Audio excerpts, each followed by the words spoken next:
What's up, bro?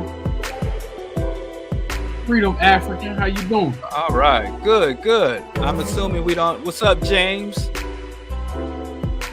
The moderator. No one's greater. Let me see. Turn down the volume on this ambience. I be trying to set the mood. I can't see nothing. Where am I? Oh, okay. Let's Cole get busy. All right, man. These the kind of topics that get you on a list, so I'll understand if you want to recuse yourself.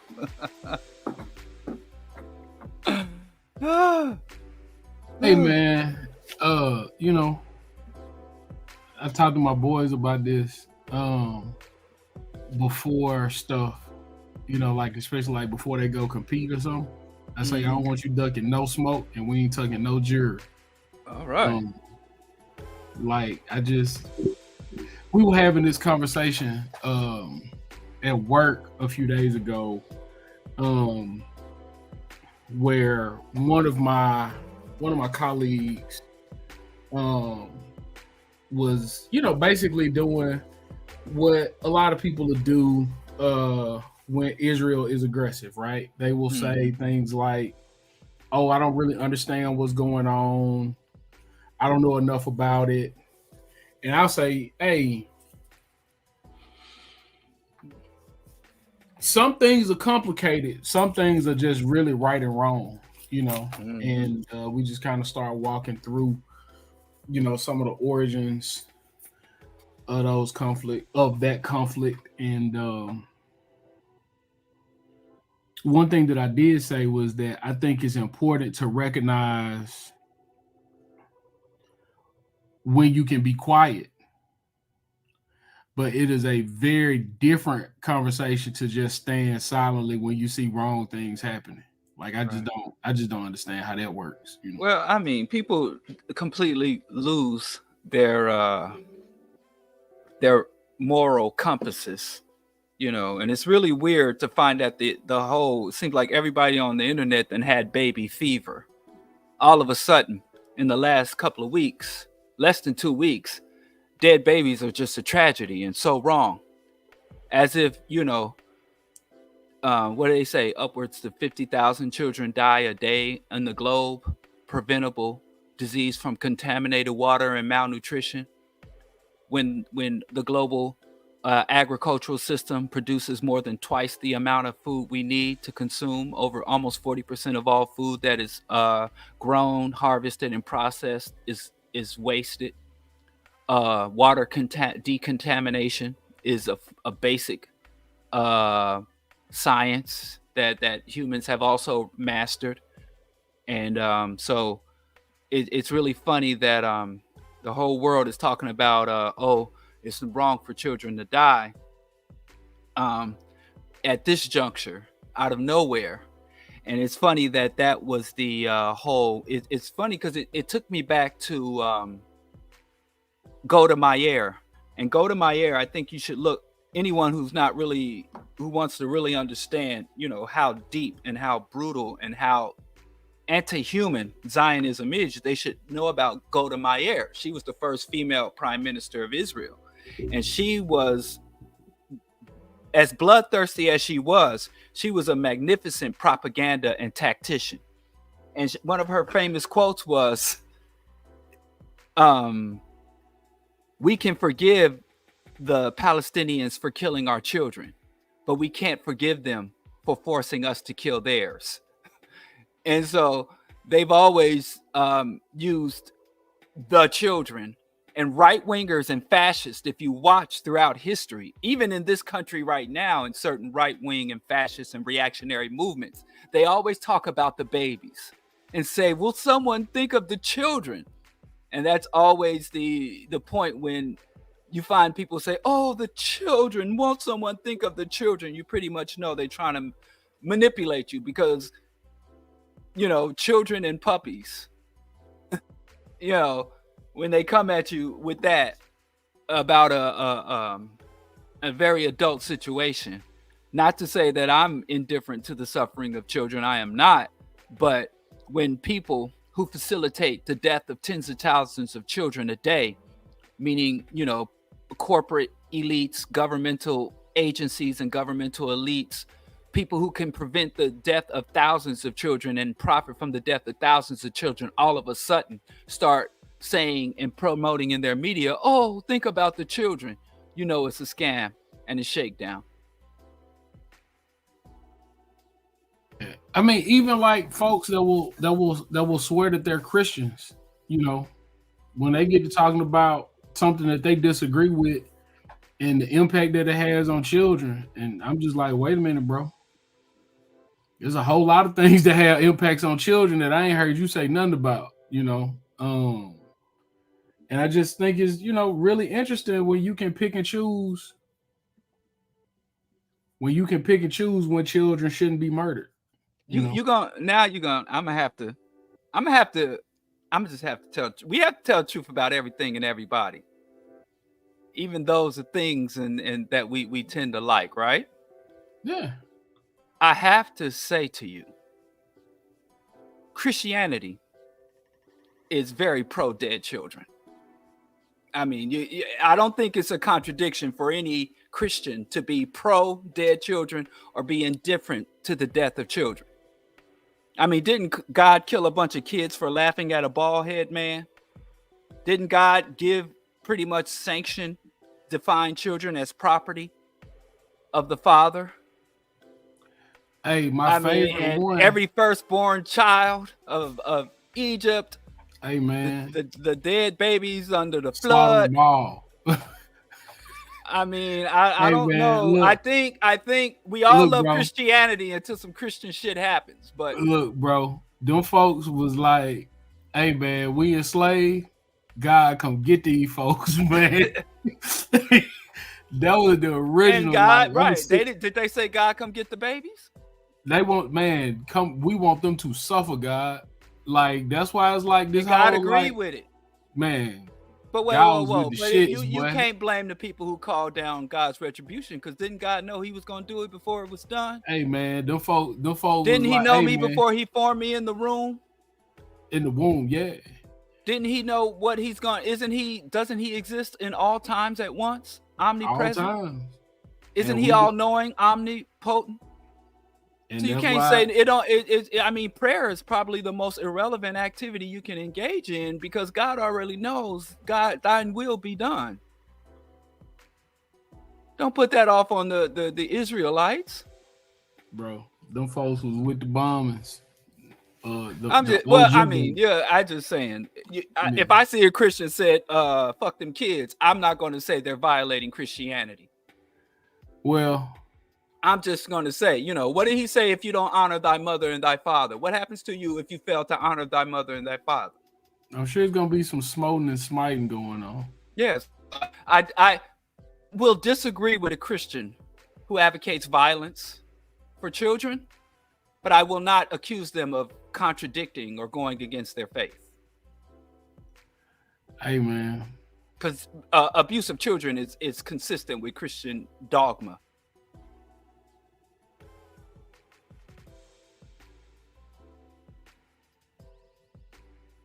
And by extension of also Islamic and Judea, Torah, New Testament, and the Quran, pretty much all aligned. Children are property.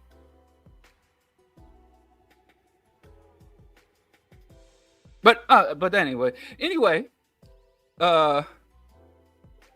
as we proceed, I want to talk, because a lot of people, there's a guy I had been pretty much following for a long time, who's kind of been in my sphere of knowing. I wouldn't say sphere of influence, but I'm pretty sure he's not aware of me, but I've been aware of him since the early 90s, back in the spoken word days. And he used to be a poet, and I was a big fan of the boom poetic vibe chameleon era of the spoken word. That's probably when you was still in diapers, 92, 90, 93. NYC. Anyway, and he's the son of the famous Queen of Fua.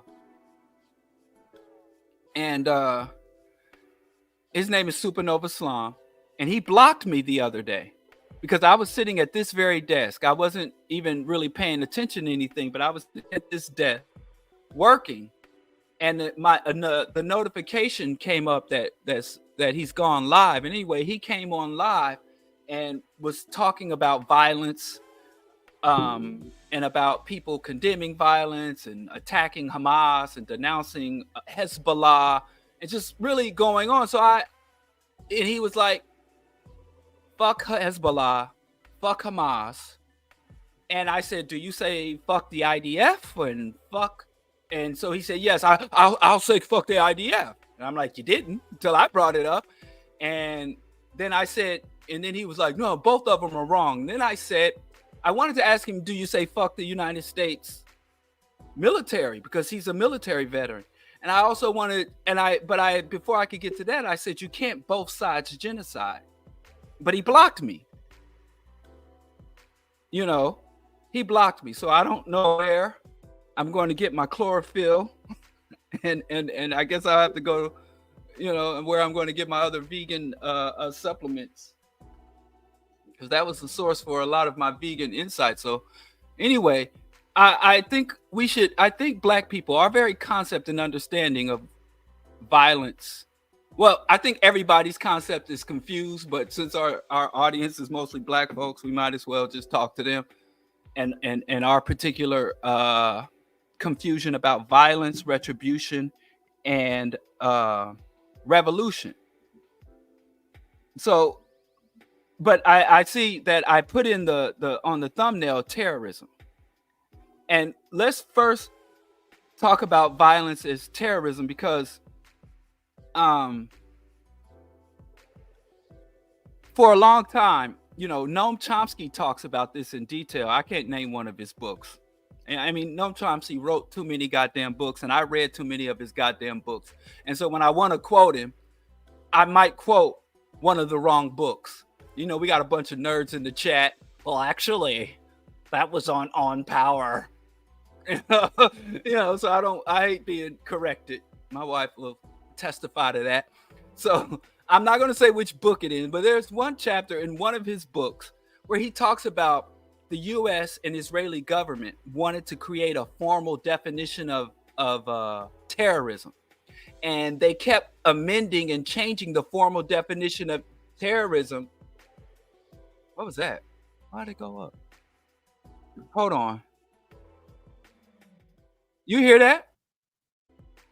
Oh, wait. Oh, okay. I fixed it. Sorry about that. They were having trouble defining what terrorism was because because before you can make a law or a policy about a behavior or a phenomenon or a condition, you have to define it in legal terms. Like if you ever ran into a Hebrew Israelite, they love that goddamn law dictionary. But definition and defining terms, like if you've ever been charged with a crime, which I'm sure you haven't, but as a person who's been charged with the crime and been in the legal process, now I ain't got no stripes. I've never done no time. I've always weaseled my way out of everything. But lawyers focus very much on definition, or what they call the letter of the law versus the color of the law, what the law states literally versus what it intends to do. So anyway, all that set aside, when they wanted to create or start to build this whole anti-terrorism task force, anti-terrorism policies, and started defining states as rogue state and terrorist states and things of that nature, when they were trying to define what terrorism was, whenever they would lay it out, they would look at the definition and they'd be like, oh shit, that applies to the U.S. military. That applies to the CIA. That applies to the local, Chicago Police Department or the Mississippi PD.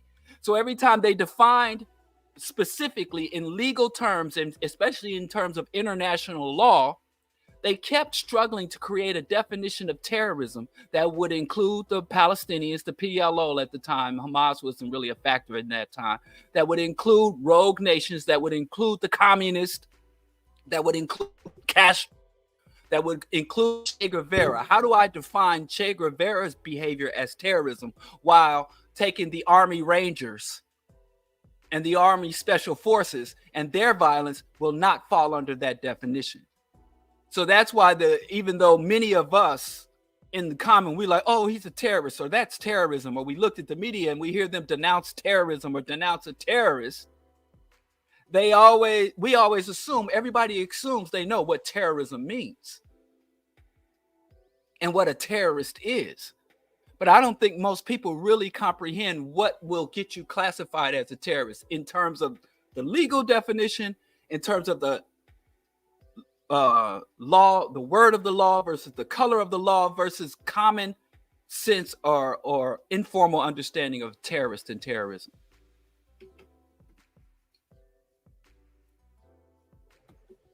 Yeah. I'm letting you build it out, bro. Oh, so yeah.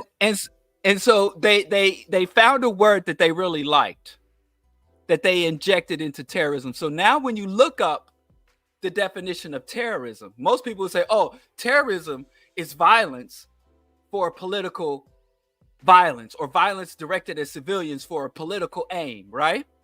But they injected this word that wasn't really in the old definition, called the unlawful use of violence.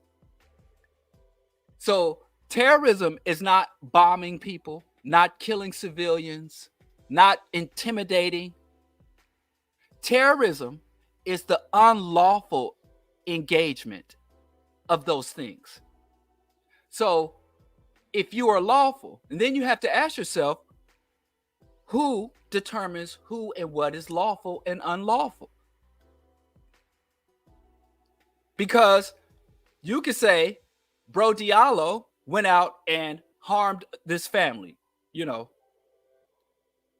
went out and burned down this whole community, burned a bunch of houses to the ground, and assaulted and murdered all these people. And depending on the circumstances, I could be a national hero and people saying, thank you for your service, as I walk through the airport and I get to board my plane before everybody else. Or I could spend the rest of my life in a prison and be called a terrorist.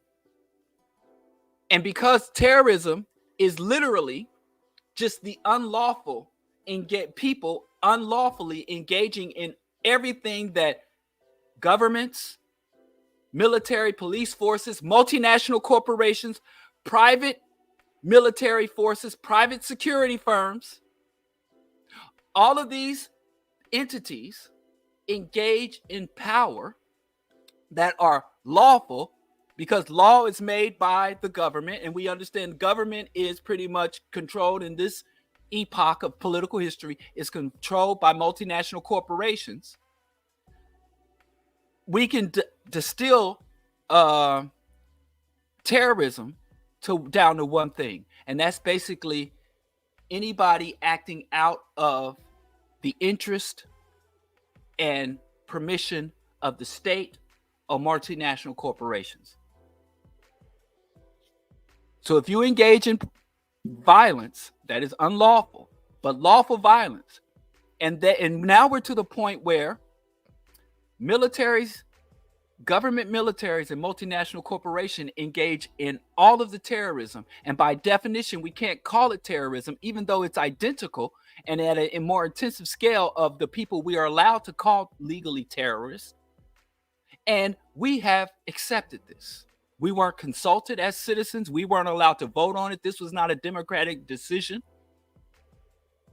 And so it annoys me to hear people, and pretty much now, at this juncture, we as people, whether or not someone is called a terrorist as a citizen or as a person who has a justice minded, to me, we should be indifferent to the title at this point.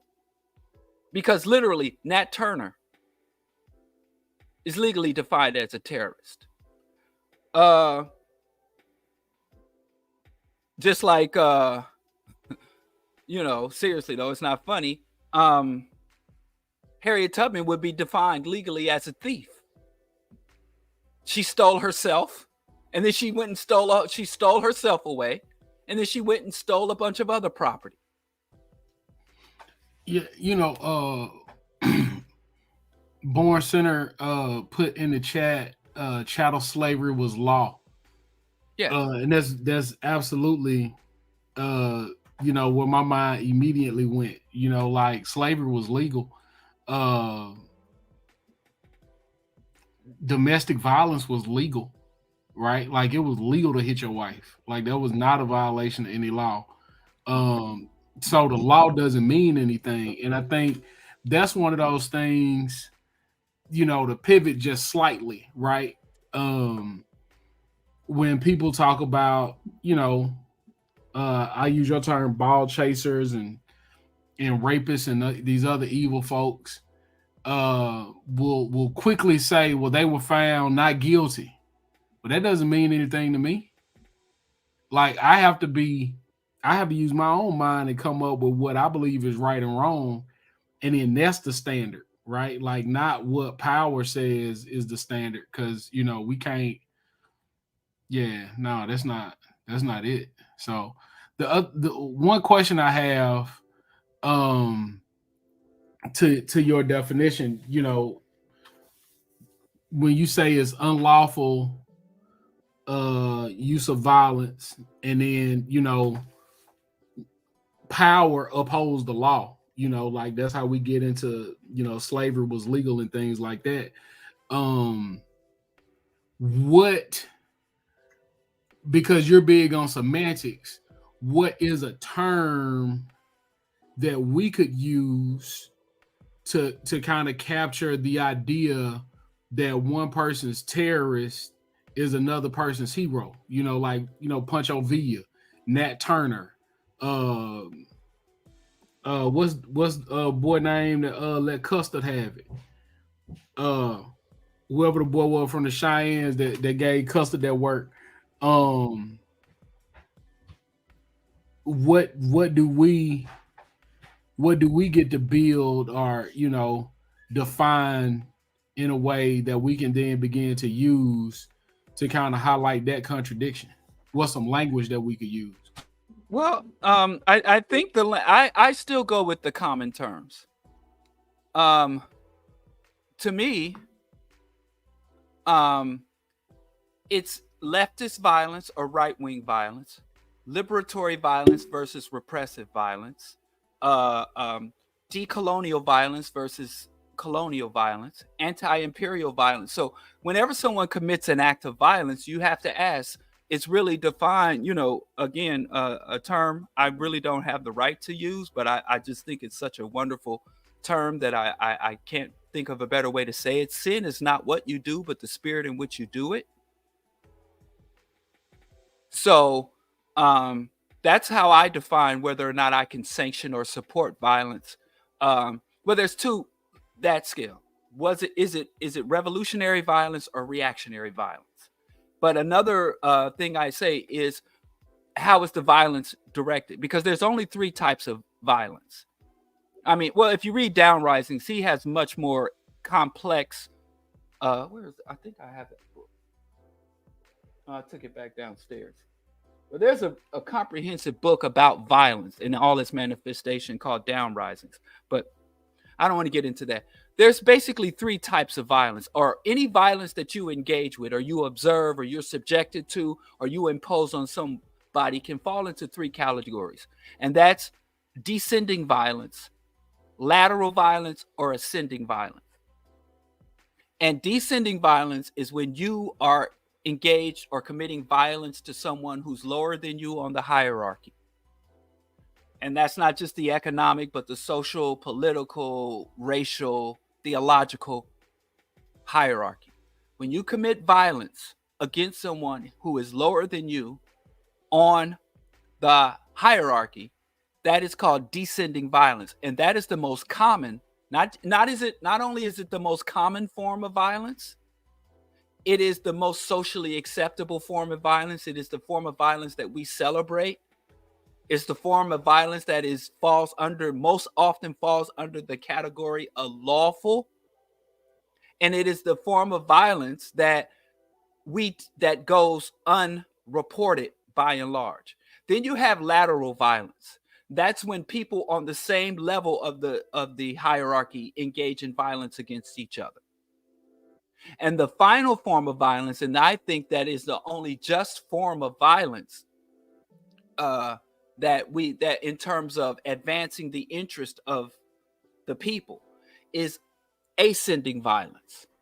And that's when someone lower, a group or an individual lower on the hierarchy, commits violence against those higher on the hierarchy.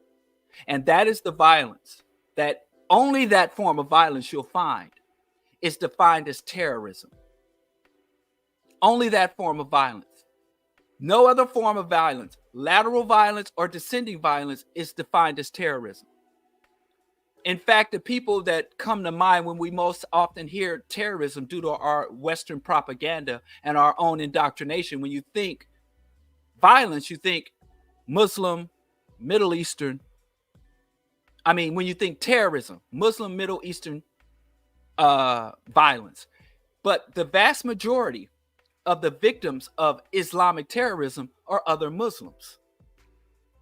But you will find that the so-called Islam, the only time the West will highlight that violence is when it serves their interest. And in fact, when the Mujahideen or Islamic terrorists, when their primary and sole targets were other Muslims, they were defined as heroes by the West. Ronald Reagan invited the Mujahideen. See, they just renamed. That's what they keep renaming them. The Mujahideen, ISIS. What was it before? Al Qaeda. They just rename all these groups that pretty much are the same people with the same funding, the same basic ideology. But back in that day, before they went rogue, or as Chalmers Johnson would say, Chalmers Johnson would call them call it blowback. They were called heroes. Your boy in Chicago had on the front page, when chickens come home to roost. I'll never forget that. Who said that? Your boy. Oh, Marcus Klein. No, your boy. Who? He's on the front of the Final Call.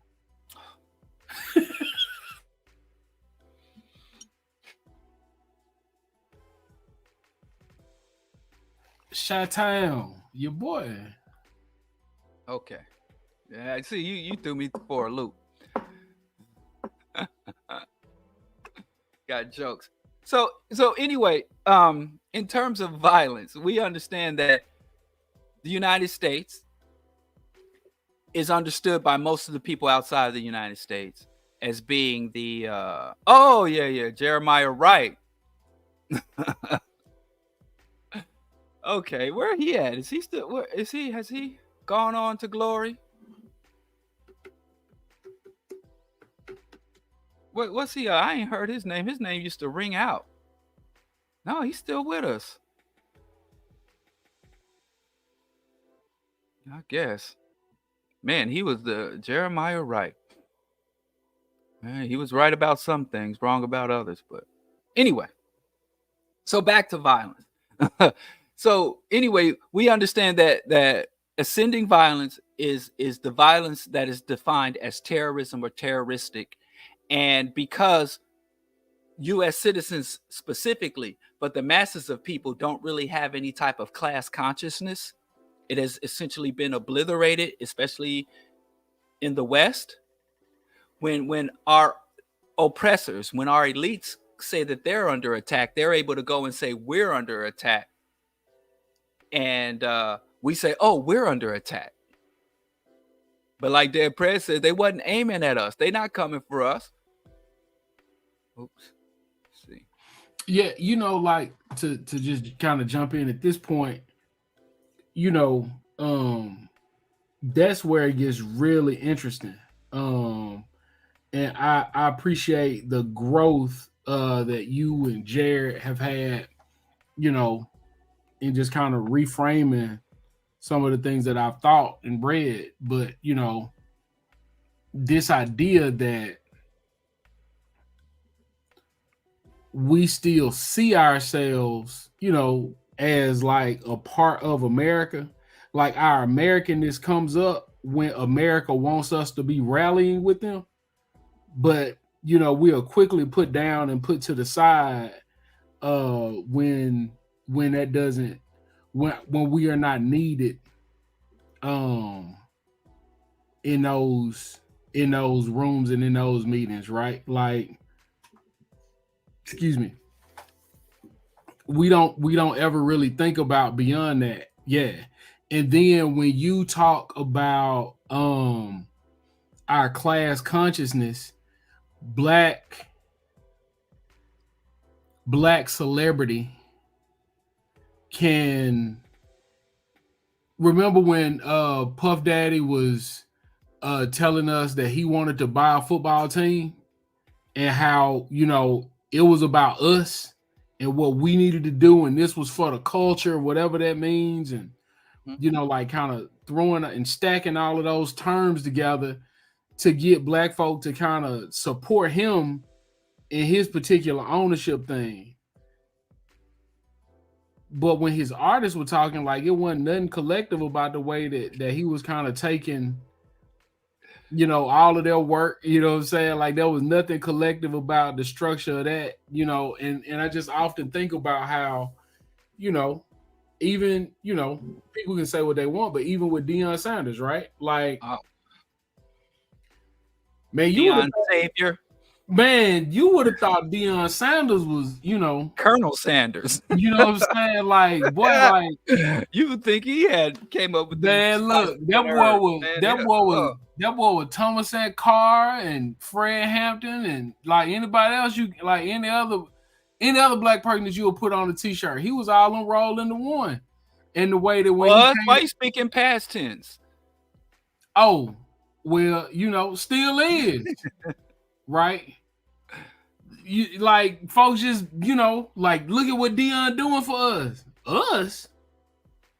So I always think about that, how and it's something that you said on one of the Earn Your Liberations. You were like, we believe in trickle down economics when the black faces are at the top of it. Like Tyler Perry gonna get this, and then he gonna pay us fairly, right? And we've yet to see those things come to fruition. Oh, we see the opposite. Tyler Perry is a union buster. Yeah, no, that's what I'm saying. Like, he ain't paying us fairly. Like, like he go.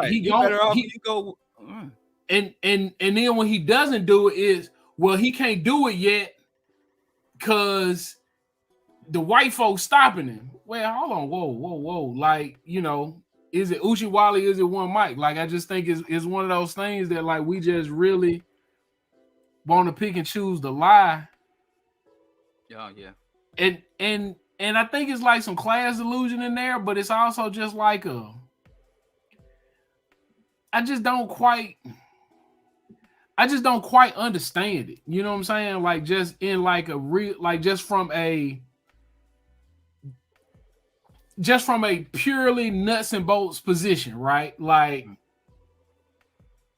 I don't know how at any point individual success is tied to collective uplift or achievement. I've just never seen a compelling argument for that. And we just keep having these conversations around this one imaginary leader that allows us to be so easily swayed in most of these conversations, even looking at like, well, they killing children. Well, y'all wasn't this mad when that Israeli gunship shot them boys up on the beach. Listen, there was a child who was run over by a U.S. citizen who was literally run over by an Israeli tank. And this is the thing about white privilege. I have to, I always tell black folks, keep running around, stop. Y'all pushing that white privilege myth. You're going to get your white friends killed. because there were some young Americans who were also under the illusion that white privilege was a real thing. And there were some young white kids who went over to be human shields to stop the demolition of Palestinian homes. And so she's standing there, both arms in the air, and this big John Deere tractor ran her over and saw her intestines caught up in the tractor threads. And she was a U.S. citizen, blonde-haired, blue-eyed, Christian white girl. So, and that was swept under the rug by the U.S. government, because her white privilege is not white privilege, it's right privilege. Right-wing, reactionary, fascist, and racist white people can get away with shit that liberal, progressive, socialist white folks can't get away with. Man, I guess let me just go ahead and it was years ago, but I remember that, like, you know.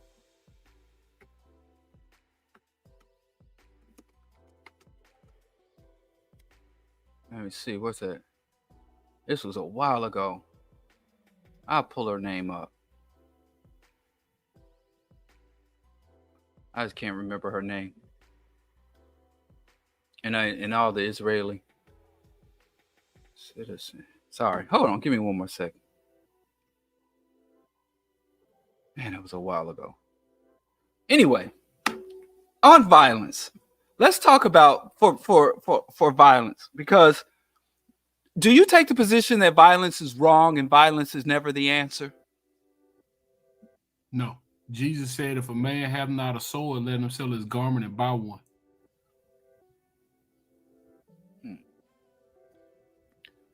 Really? That's curious, because I mean, so many black people, especially, as Martin Luther King famously said, he got nonviolence from Jesus Christ, and he got the tactics and strategies of the what do you say? He got the spiritual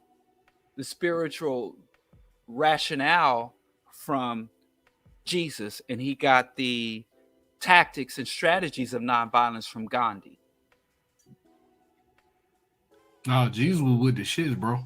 Like, as I understood. And I think no, that ain't. And you know what's really interesting is like, being a legit Southerner, one of the things that kind of pops up a lot is you know, I can wole and we will shoot back.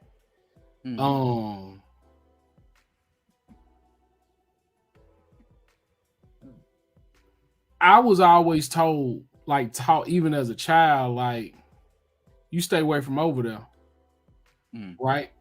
But it wasn't like out of fear. It was like, because you gonna respond in the way that we expect you to respond, and then you need to be prepared to deal with all of that. You know, like, no, I'm not. I think in a lot of instances, we can even, you know, like the idea of turn the other cheek, I think was in response to using your language, descendant violence. You know, like, you don't punch down, you attacking what the issue is. And we not, I ain't never been taught, you know what I'm saying? You know. All right. Yeah, well, he said Christ furnished the spirit and motivation, while Gandhi furnished the method for nonviolence. You know, and you know, I also think it's just strange, even with that, right? Like, I wish King was alive so that I could see him as an old man, because I really wonder, like, what that would be like. He'd be like Dick Gregory. Did you see Dick Gregory toward the end? We know, we ain't got to guess. Hey, Dick Gregory was out there marching right alongside Dr. King. Dick Gregory wasn't just marching, he was fasting and marching. You know, Dr. King was eating. He get to that. He be, you Man, ain't no brother going to Alabama back then. Soul Food King would eat in March. Dick Gregory would fast in March. So, we already know what a age civil rights icon would do. Dick Gregory, he be just like Dick Gregory, motherfucker. I couldn't believe it. I couldn't believe it. Hey, man, boy, look, just some of the stories that you would hear from folks that was just kind of around a different way. You just be like, say what now?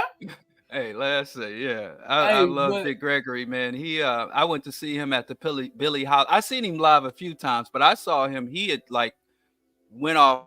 The IRS and the feds came after him hard. Took his house, just came after him, tried to bury him, and so he went on basically on hiatus and was over a decade of no shows, no public talks. And his first public appearance was, I believe, was 1992 or 93 at the Billie Holiday Theater in Brooklyn.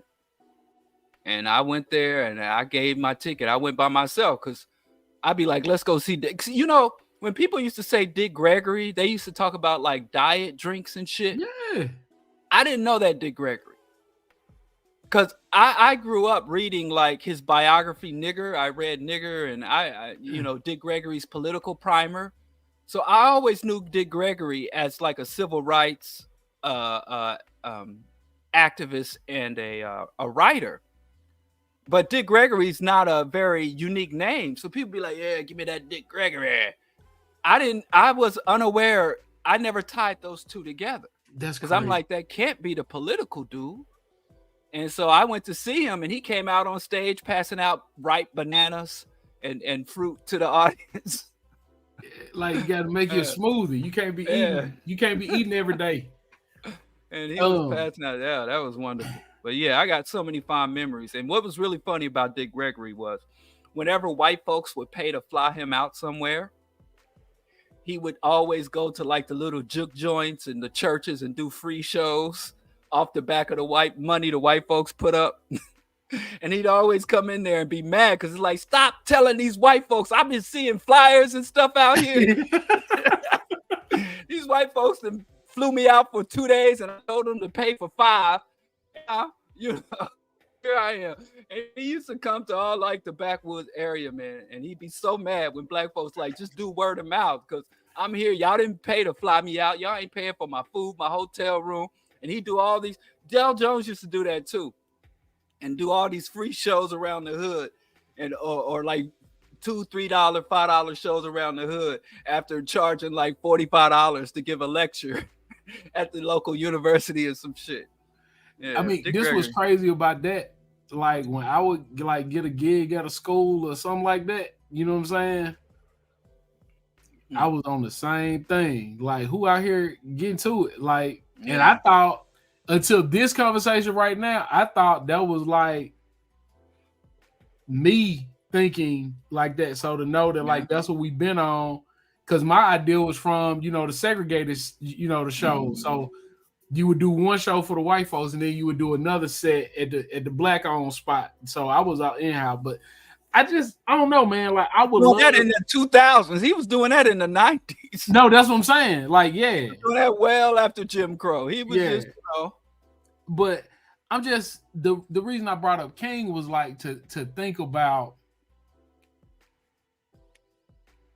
what really was the aim. I just always have wondered, when you look at just the sheer amount of violence, of course, they get through it and they don't think it's worth it because of what it costs. But ultimately, I'm just thinking to myself, how do we find ways to keep engaging folks? Because at the times that we're living in, especially now, there isn't anything else that you can do. Because any argument that we will make politically or otherwise, right? Even this conversation is only so far it's going to get. And the people that are participating in the conversation or are going to have to carry it out into their spheres of influence, right? Like that's the only way it's going to grow, because the algorithms are not going to allow it to take root and really move. And thinking about our lived experience, our lived political response, how do we grow it? How do we move it? Like what does it mean, and where does it come from? What does it mean, and how do we move it forward? Because the dominant culture's conversation seems to be the only one that we can have. Yeah, I think you said the key word, culture. And the thing about culture, I think we get confused about culture. We think it's something that, you know, just occurs organically or naturally. But culture is deliberately constructed and sustained. And so the problem with the culture is that we need revolutionary culture. And because the systemic oppression and the oppressors understood they could not they could not suppress or eliminate the threat of revolution, they just said, we'll warp it, we'll contaminate it. You know, a lot of times if they can't cut off supply, they'll contaminate it, the source of life.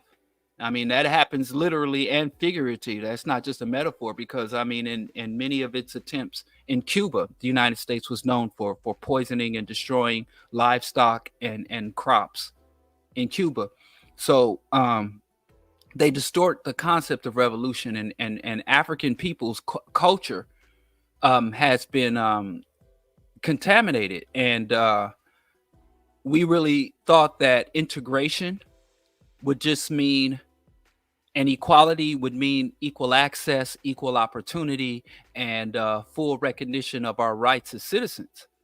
We didn't look at the flip side of that, where I always say, which is rather frightening to me to conclude, being understanding how much life, blood we've invested in equality, that securing equality with your oppressor makes you equal to your oppressor. And it is really because so many of these civil rights icons, it really is kind of frightening to me that nobody seemed to really understood or really grasp what it meant for Black equality in America. And we got equality, and we're getting all of the predictable problems that will come with equality. And for the last half century, we've pretty much asserted that the solution for the problems that have been born out of securing equality with whites is more equality. So it is a culture. We do need a revolution. And there are a lot of people who think that revolution is a gun, revolution is rage and outrage. And I say to people all the time, revolution is an intellectual endeavor. They didn't call it the counter violence program. They didn't call it the counter militant program. They didn't call it the counter Black power program. They called it the counter intelligence program, because they knew that component of the struggle was the most threatening struggle. I say this all the time, and I'm going to say it one more time before I say it another time. Malcolm X went around this country for almost a decade calling the white man a devil. Malcolm X tells in great detail, going to the Jim Crow South, not just to the South, but to the Jim Crow South, to the racist North, in parts of Detroit, Boston. He went into some of the from California to the east to west Ivy League schools, saying the white man is a Caucasus Mountain cave dwelling devil, a grafted man who was grafted from the pig and the dog and the rat. But we see that the counterintelligence program really deemed him a serious threat, not because when he said take up a gun, But when he said, listen, this is an international struggle, it's a Pan-African struggle. I will no longer be a part of excluding other black people from joining the struggle because they don't have the same religion as me or don't bow to the same God as me, leave religion in the closet. When Malcolm X started to turn his brilliance away from cultish rhetoric towards scholarly analysis and Pan-African organization as opposed to cultish or exclusive organization, that's when they were like, yo, we have to greenlight this man. It's the same thing with Dr. King. So it is, they fear more than anything else. There are more guns in the black community than any other time in history. You ever heard of this character named Black Rambo? For some reason, he keeps popping up in my recommendations. And this man is shooting comic book guns. This man is shooting video game guns. Do you think any government agency, any white institution in any way fears Black Rambo? You know, I mean, Dr. Ball sitting at his little desk typing away and developing his analysis is more of a threat to capitalism than 1,000 Black Rambos. So it's kind of say, you said the word culture. We have to radicalize our culture. And the only way we can radicalize our culture is if we start to, our intellects and our scholars start to be valued, supported, and listened to.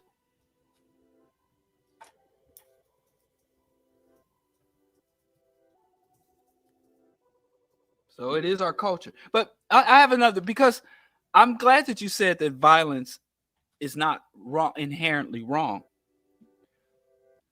Can we now start to discuss when is violence justified? Yeah, let's get to it. Yeah, let's get to it. I got a couple things that I think, but let's get to it. I want you to set it up. Well, me, I am, I have to say, I am a tree hugging vegan, nonviolent. I am a practitioner and a full supporter of nonviolence. I'm anti-violence. But I think what people don't understand is that nonviolence is essentially cannot be one-sided. As Malcolm X said, if you and I were face to face and I smacked you across the face and you didn't strike me back, that wasn't a nonviolent interaction. For some reason, we've been thinking that nonviolence can be practiced by one side. If I beat my wife and she never strikes me back, would anybody ever say, well, that's a nonviolent relationship? So the very concept, and I do accept nonviolence, but nonviolence cannot be determined, dictated, or imposed by the victim, the target, the oppressed. Nonviolence can only be determined and established by those who are inflicting or acting upon others. Violence, the presence or absence of violence, and the form that violence takes is dictated by the oppressor, whether that is a capitalist, imperialist, colonial, domestic violence. You'll look at guerrilla warfare or the tactics and strategies used by those from the Iraqi insurgents to the FMLN guerrillas to the burning bed housewife. I don't know if you're familiar with the burning bed. You might be too young. But the burning bed, the tactics that a person uses to free themselves is not dictated by the person who's seeking freedom. If I was oppressing a person and the person says, I won't stand for this oppression, they could just get up and walk away from me. So, but if I start to pursue them, then I've pretty much forced them to run, and if I start to use violence, then I'm forcing them to react to violence. So the violence that occurs in a situation of oppressor and oppressed, colonized, colonizer, enslaver, enslaved capitalist worker, the violence that is used is always dictated. The form that violence takes, or the form that resistance takes, is never the choice of those who are oppressed. It is the choice of the oppressor. If Palestine was allowed to have its own government and military, then its resistance would be very different than it is now. But because Israel has denied Palestine access to conventional weapons, access to self-governance, access to its territory, access to anything that can be defined as a state for the purpose of forming a military, their violence has no other route but to take the form of asymmetrical guerrilla warfare and guerrilla tactics. And if you read any book on guerrilla warfare, and from Che Guevara to Mao to Handbook of Revolutionary Warfare, once the colonized, the oppressed, are able to secure territory, secure self-governance, secure sovereignty, secure resources, then they can engage in the warfare we all like to watch movies about. Two standing armies across the battlefield, gallant and honor and all this bullshit. But so the actions that are taken by Nat Turner, taken by the Intifada, the PLO or Hamas, the actions taken by any individual or group that is fighting genocidal oppression, well, whoever is harmed in that conflict, the fault lies solely at the provocateur, the one who provoked the conflict, not the one who is responding to the conflict. Yeah, you have a well, you don't, because that's not the way you see it, but I see all human beings as having a God-given right to existence. Once you start trying to put walls around my right to exist, well, I have a God-given right to defend myself. So it's hard for me at any point to recognize. I don't know if violence is the answer or if it isn't the answer. What I am certain of is that if you got to consider what I'm going to do, that's going to slow you down and coming over here to do something. And I just think it's hard for me to wrap my brain around how a person doesn't really recognize that, right? Like, I have a right to whatever it is that I think. The minute that I leave my house trying to convince you to do something else, you have a right to be like, hey man, gone. Like, and somebody put in the chat that violence as a first step. Like, I don't know of any instance where violence, you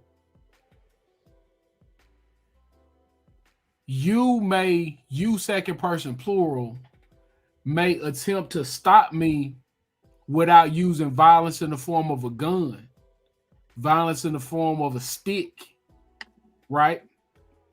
But the minute that you build a dam to stop this river from flowing to my farm, what's that if that ain't violent? Like I don't quite understand that, like, you knew that I had a farm out here when you built this dam that stopped the water from flowing to me. Well, I think you touched on something that's very important, because I had a professor who's a very prominent community psychologist who's done a lot of good things. This is one individual that I admire greatly and that has done really, really, good things within his profession. But he asserted to me that he was a pacifist. And I think there's a difference, because a lot of people who believe they're nonviolence, they're not nonviolence, they're non-self-defense. I will employ violence extremely aggressively in defense of myself and others. I, as a socialist, I really don't accept violence in defense of property under a capitalist system. I think to employ to impose violence in defense of descending violence in defense of property. I think, but that's discussion. But he was nonviolent, and I explained to him how he could truly engage in nonviolence. Because I mean, as a pacifist, because I said everything that makes your life livable is drenched in blood. So I said the clothing on your back, I said if we looked at the labels on your clothes, we'd see places like Haiti, Bangladesh, China, of course, Indonesia, Vietnam. So every article of clothing that you're wearing, your watch, your jewelry, it's drenched in blood. I said, of course, the money in your pocket, whether it's cash or plastic, it's drenched in blood and a byproduct of blood. I said the soil you stand on, the soil your home is on, the soil you walk on is drenched in blood. I said the car you drive is fuel. The fuel in that car is drenched in blood. I said there is literally, especially a white man living in the United States, an upper middle class white male professional. I said you cannot take the that's like me standing and having 15 kids and saying I'm sterile. You know, those two things don't align. And so I said, the only way for you to be is to strip yourself naked, relinquish everything you own. And on top of that, you have to levitate above the soil. Because the moment you touch foot on the U.S. soil, you're again profiting and perpetuating violence. And so, again, I said what I said to him. And then when I went to talk to students, because this reality to a degree applies to many of us in the West, is the only way to justifiably benefit from all this blood and suffering, from the ancestors to the sweatshop workers and the coltan miners, the artisanal miners as they're calling them now, is to understand the debt that we owe in the West for all that blood, for all that sacrifice. And we could either stand against it, denounce it, and organize against it, or we can secure the bag and perpetuate it. But there is no neutral position. And I think there's this term that I've come up with called sterilizing distance. And what I told this individual is that the only difference between you as a pacifist, upper middle class white male and a young man robbing people in the street or selling drugs, doing whatever unlawful thing you could imagine for money, is that certain people, everybody in this world has a certain distance between themselves and the violence that sustains their lives. And I call that a sterilizing distance. So if I directly go out and harm people to sustain my life, then I don't have any distance between myself and the violence that sustain me.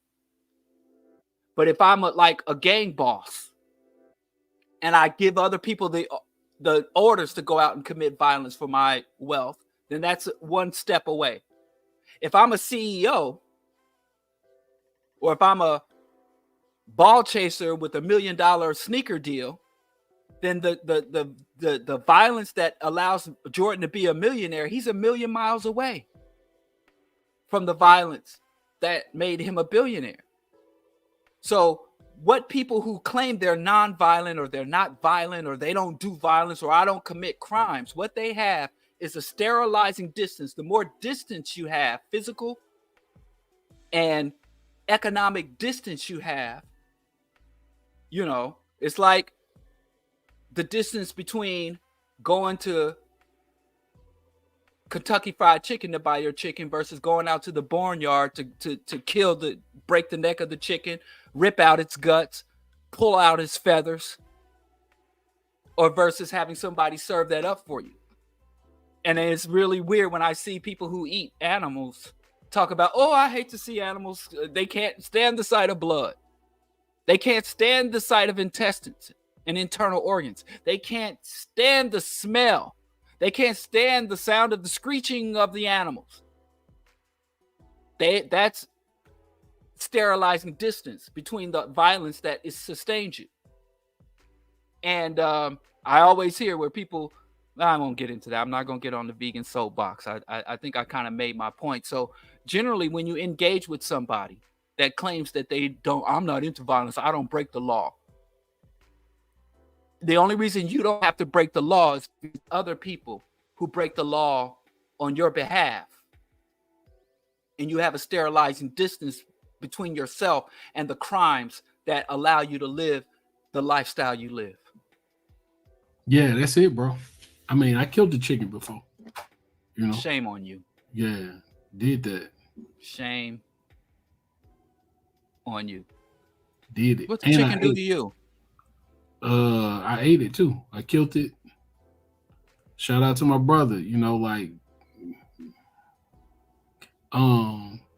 yeah, I love it. I love the term. Like, I think, you know, like, and there you go. Jean Lamont is talking that talk too. You know, violence under capitalism is a social production of safety for the rich. Right? Like, like, you know, the idea of sterilizing distance, right? Like, I think that's one of the things that, you know, earlier when I was like, yo, like, what's some language? I think that's it right there, right? Like, because it is very easy to talk about what people ought to be doing when you don't have to deal with the doing of it. You know, one of the things, like, just a little slight pivot that I often talk about with people that are abolitionists is well, when the consequences have to be doled out, who doles those consequences out? Well, you kind of touched on that before. I wanted to, because you talked about law is imposed by power. Mm-hmm. But as a, you know, that's not, I understand that you're right about that. So I'm not saying you're wrong about that. But Mm-hmm. that's not how it's supposed to be. Remember when Dr. King said he wants America to live up to the content of its creed? Mm. So, you know, Dr. King indicted white folks. Dr. King basically said, I'm not telling you to do what I said do. I'm not trying to dictate to you or control you or tell you to do anything. I want you to do what you said you were going to do. That's what it means to live up to the content of your creed. You have a creed. And so I have a lot of opinions about what you should and shouldn't do, like killing and eating chickens. Mm-hmm. And if I did that, I would be wrong. I would be a hypocrite. Mm-hmm. But not for you, because that's not your value system. That's not your ideology. That's not your creed. So you eating a chicken is not a violation of your creed. Mm-hmm. Me eating one would be an absolute violation of my creed, because I am a vegan and I've been running around, you know, the hood for 30 years, harassing people to go vegan. So anyway, violent law, the source of legitimacy for the law is consent of the governed. Mm-hmm. That's what it's supposed to be. There is not supposed to be any laws that have not been legislated by the representatives of the people. And the people give consent to the representatives, who then go and represent. So this is a representative democracy. So the source of power in this government and state, in any type of official institution, is consent. Right. Now, we as citizens have allowed it to devolve to power, to gun, to the capacity and will to kill and incarcerate us. You know, and it's weird that so many people acquiesce to this, that we acquiesce to that every time there is any type of, even coming out of official sources and think tanks, they say that the United States is no longer democratic. It is an oligarchy. And so many people voluntarily disenfranchise themselves, say, I don't vote. It doesn't mean anything. It doesn't do anything, which is demonstrably untrue. And so there's a lot of, I would say there's a lot of complacency. People have traded, because, I mean, again, I don't know. Let me stop being. When I was in school, there was a lot of rhetoric and instruction around civic duty and what it meant to be a citizen. And you would have to fulfill your civic duty. You almost never hear that. Now the tone is get yours, do for self, get the bag, secure the bag. And the whole concept of being a public citizen or a public person, you know, and people, you don't even brag about, because it was a time where people would brag about their communities. And if you meet somebody from another neighborhood, they'd be like, my community. And the only people that do that shit now are gangbangers. Now people will tell you about how nice their house is, with no thought to how nice their community is. I think I know people that live in my neighborhood that have not physically left the within a 2-block radius, have not left the 2-block radius unless they're in a car. That don't even walk their neighborhoods. I think one of those things that's just so jarring to me is that when you talk to people in those communities, I work with a lot of people that do things in schools, and the people that are in those schools will tell you how terrible the people in that school are, as if they don't go to that school too. It is always jarring for me when people that live in communities are just so divorced from the value of their community, right? Like, their neighbors aren't good people. Their children can't play with these bad kids in their neighborhood. The school sucks. Like, it's nothing good in this community. And you stay here. I'm very confused. Well, it used to be, I think that's consumerism. That's consumerism. You know, again, there was a time where your family name and your family reputation was your currency. People would do business with you, trade with you, lend you shit, or even be willing to be seen with you in public, or allow their children to intermarry with your children based on your family name.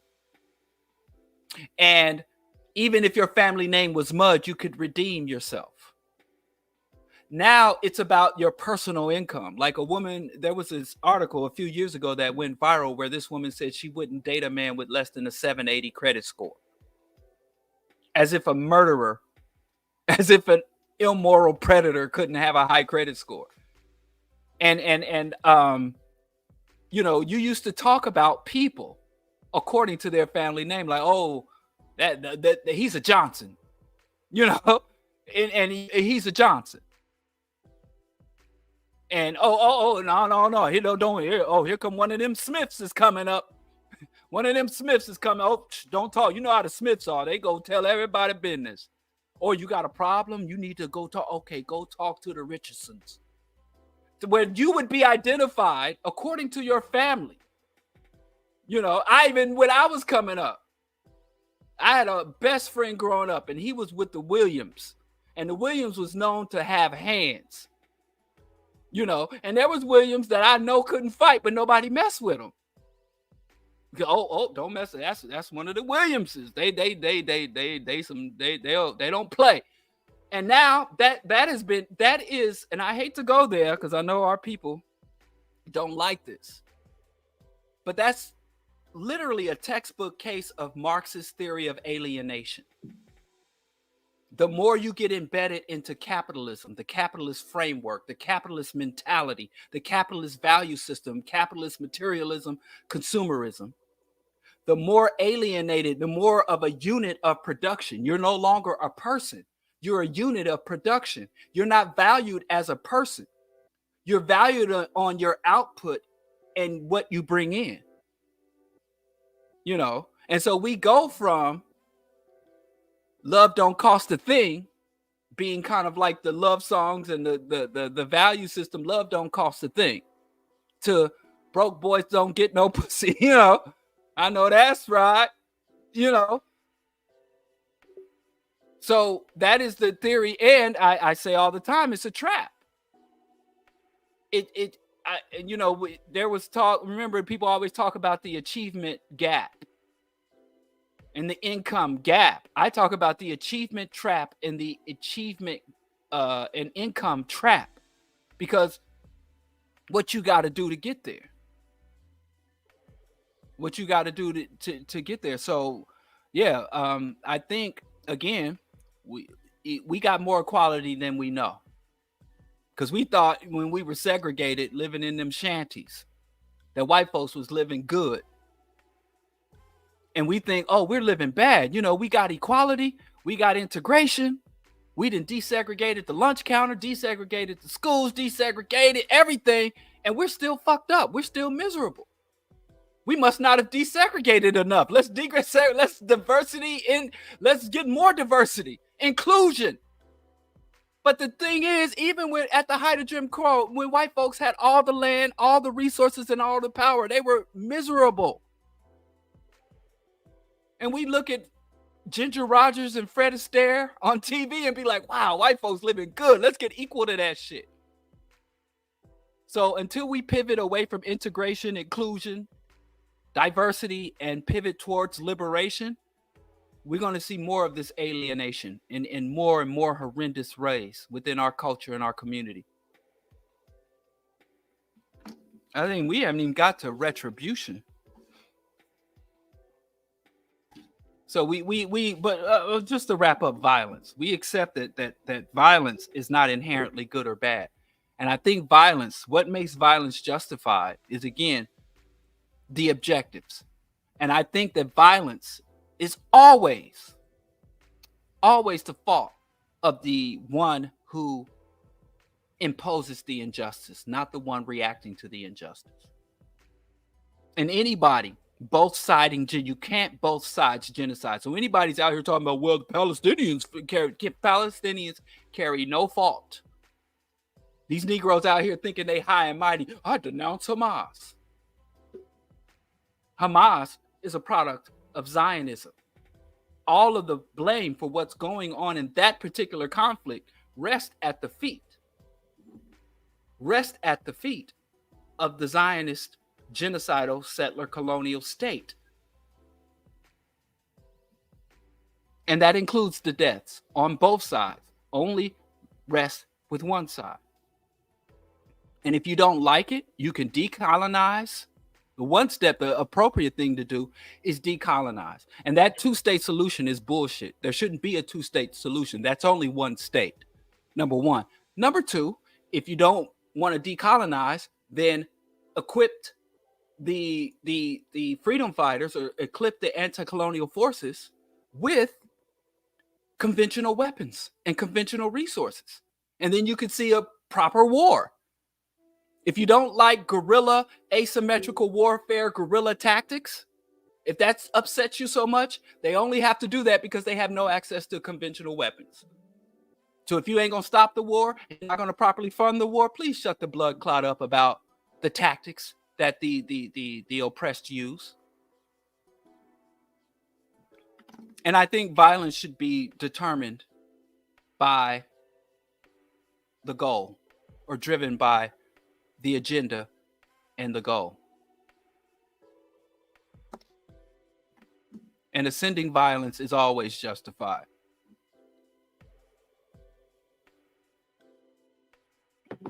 Lateral violence is questionable, and descending violence is never acceptable. Okay. So retribution and revolution. Well, let's just jump to revolution so we can open up for some discussion. Yeah. One of the things that you said triggered a question. I'm putting them in our chat. So I'm just keeping up with them over there. So I'm not putting the names of the folks over there. But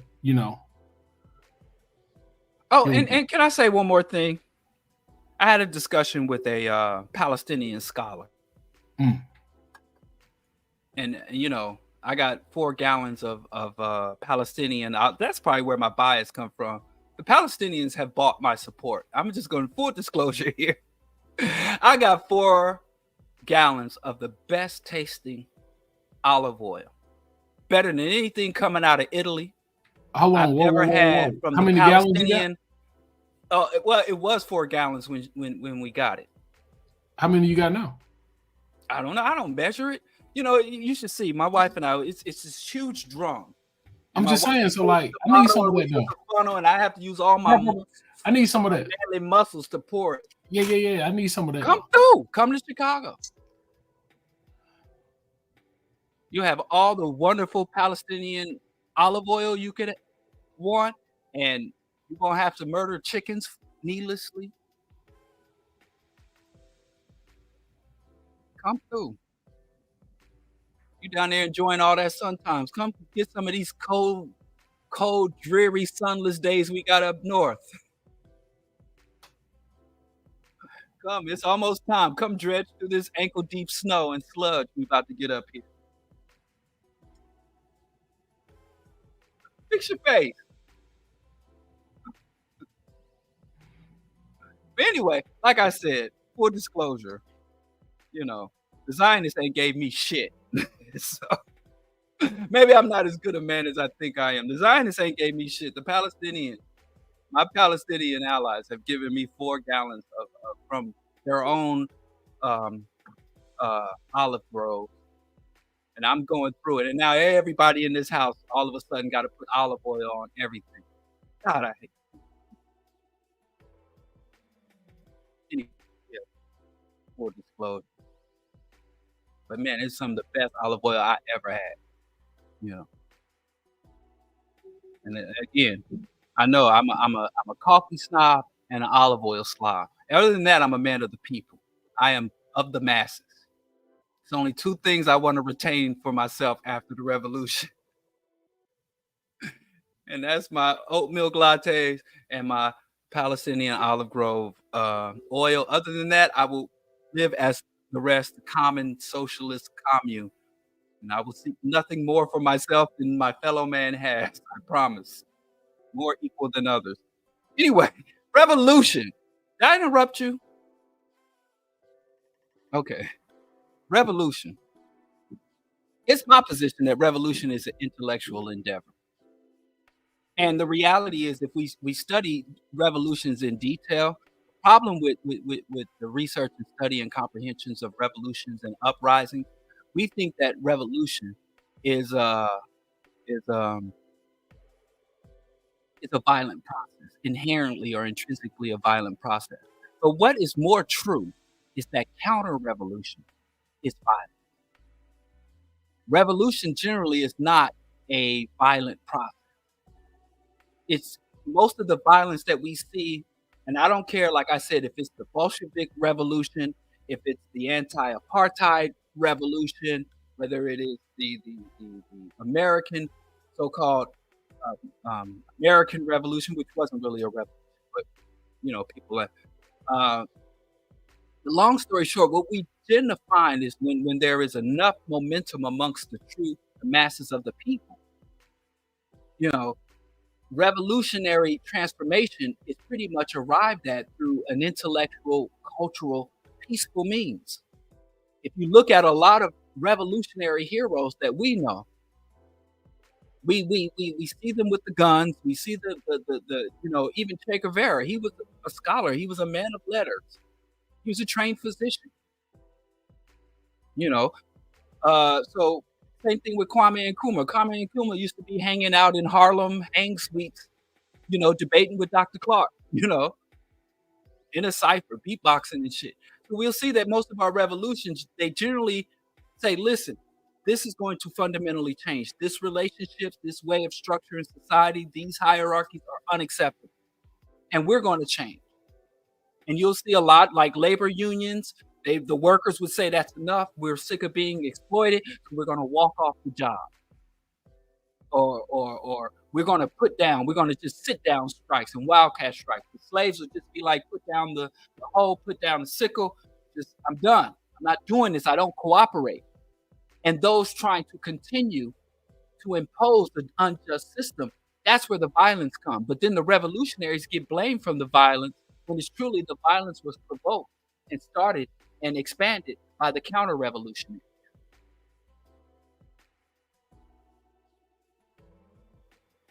And it's so unfortunate we got reactionaries like Dr. Umar Johnson, who claim to be Pan-Africans, who claim to be revolutionaries. We have so many reactionaries who have the rhetoric, who have the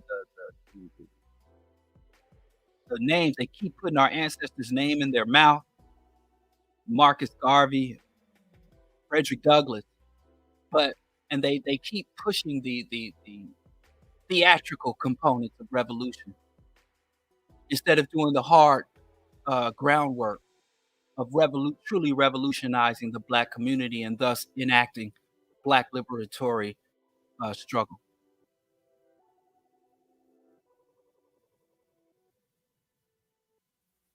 So I think revolution will only manifest once our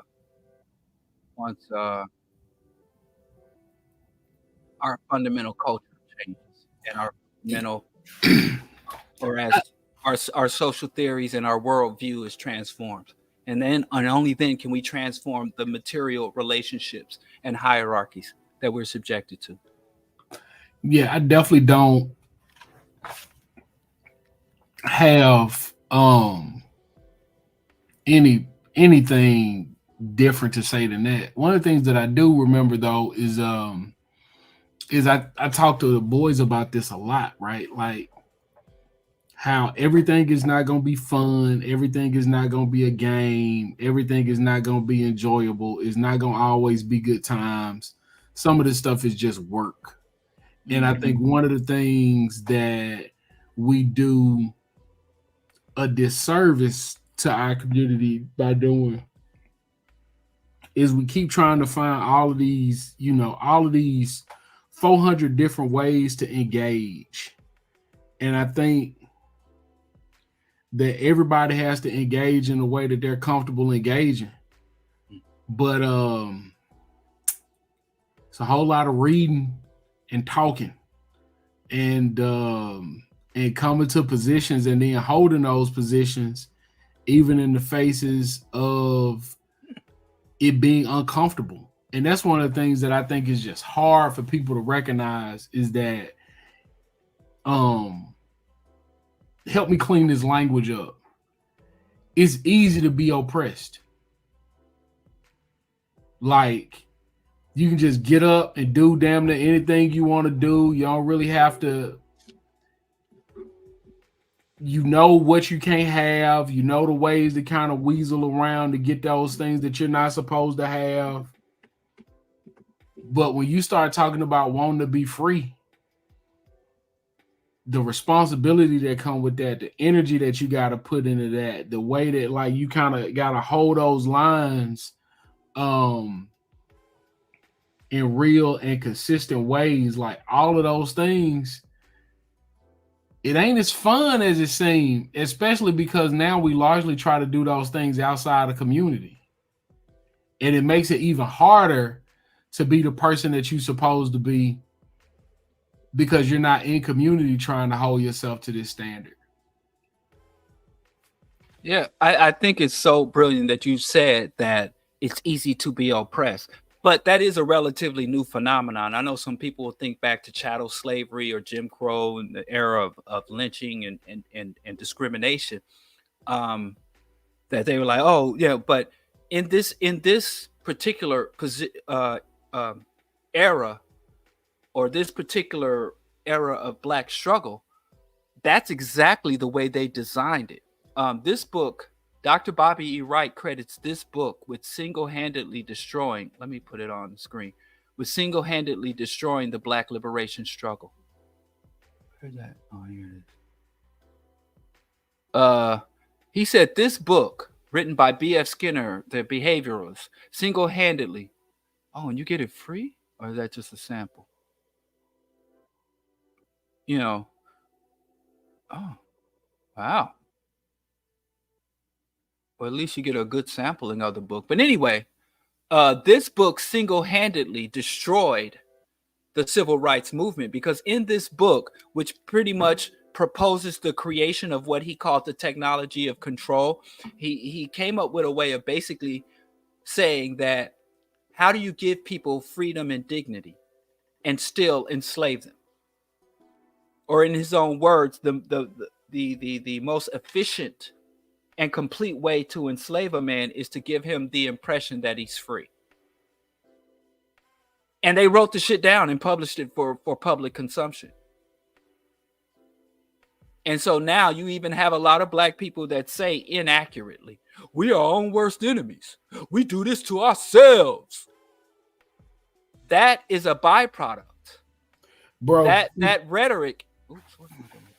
That rhetoric is a byproduct of B.F. Skinner's work. Bro, I was talking to someone, and that person was telling me all of the things that white people had done to help them, and all of the things that black people had done to hurt them. Yes. And just kind of processing it, one of the things that someone, I was, complaining about it with, this person said to me, the only time white people gonna treat you like that is when they not threatened by you. Like when they know that you gonna stay in the road that they done already built for you, you're not gonna push against it. Man, they so easy going to get along with, and the thing that they want could be the most random of thing, and then you see them behave like no animal in the wild would. Like, it's just, I don't understand it. And the way that the people that talk the most about the way white people behave are the people that are around them the least. You don't even where that fantasy know. Came. Yeah, you know what I'm saying? Like, not, boy, you don't be around them to know how they. You don't, like, nothing of this. Yeah. And in our community, I think one thing that we have to find a way to do better is to really present folks with options. I put in our chat that I want to get to, the chat. Excuse me. But, I forgot where it was, but the comment was something about, you get on the hamster wheel and you run. And I think that's what it is, right? Like, I think it is so easy for folk to just kind of have these fantasies about the way the white people behave. And then the way that you can be active is you can just push a button on your phone and now you're a revolutionary. Like, there's no difference between you and Asada Shakur. Like, you, sir, are Thomas Sankar, because you retweeted this thing 3 times and you made a video cursing about it. And I think we have to get to some point where, and I'm not the person to do it because I got off social media. Like, I'm not on any of that stuff. But the people that are still on it have to find ways to encourage people to get off of it, because that's not where the fight is. That might be one of the, go ahead. I think that would be a strategic flaw. No, I didn't finish. That is one of the places, that is a battleground, but that is not the only field that we fighting on, right? Because we live in these communities where we're so isolated. And I'm talking about isolated from the people that stay across the street from us, the people that stay next door to us, Like there isn't a real interaction, a conversation that we having with our neighbors But in real ways. but that started before the implementation of social media. That was going on before MySpace. I mean, I've been organizing and working in the community before even MySpace was a thing, or even internet Mm-hmm. access was widely available. I think we like to. I was just showing. I gave my son an image, and it was a bus station. Let me see. Um, I'm gonna see if I don't know. I'm probably not gonna be able to find it, but uh anyway, it was literally a image from a bus station, and it showed all the people looking at these little prompters, and there was another image of a commuter train, and everybody on the commuter train had their faces buried in a newspaper Yeah. I've or seen a that book. image. And so this alienation, Marx, Karl Marx predicted this before the first computer. I think before even the first those IBM card reader computers were even conceptualized. So I think that a lot of times it's very easy to scapegoat. Oh, it's the rap music or whatever new thing is around. We like to blame the old problems are on. Like when I was young, um, and hip hop was just becoming popularized, and a lot of the old heads, the people who had gray beards before I could grow a beard, they were, oh, this music is the reason why the young people are being disrespectful. And it wasn't the fact that our ancestors, our elders fought to integrate us in a culture, in a society, a dog eat dog capitalist system, and betrayed the radicalism and traded liberation for integration. So, you know, we're blaming the internet. When my sons have grandkids, they're gonna be blaming the holographic interface or whatever the technology is at that time. But we find that the only thing technology tends to do is make shit people are already doing more efficient. You know, technology doesn't enlighten people. I mean, my great grandmother, Grandma Bowie, she's like, oh, these kids listening to the sock hop. Kids listening to the radio. Back then, there was only AM radio. Now they have FM radio. Oh, the kids listening to these phonographs.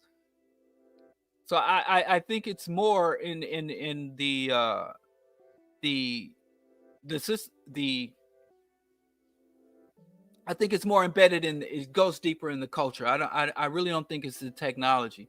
And to me, just rejecting social media as a tool would be akin to rejecting the printing press, or the transistor radio, or rejecting the drum.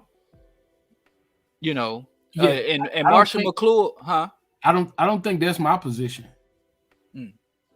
No, I'm not saying that's your position, but just Oh, in okay, terms of, you know, devaluing the tool that is social media. right. I I just think that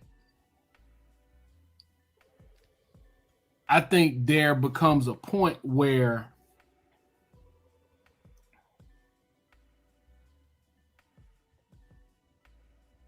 we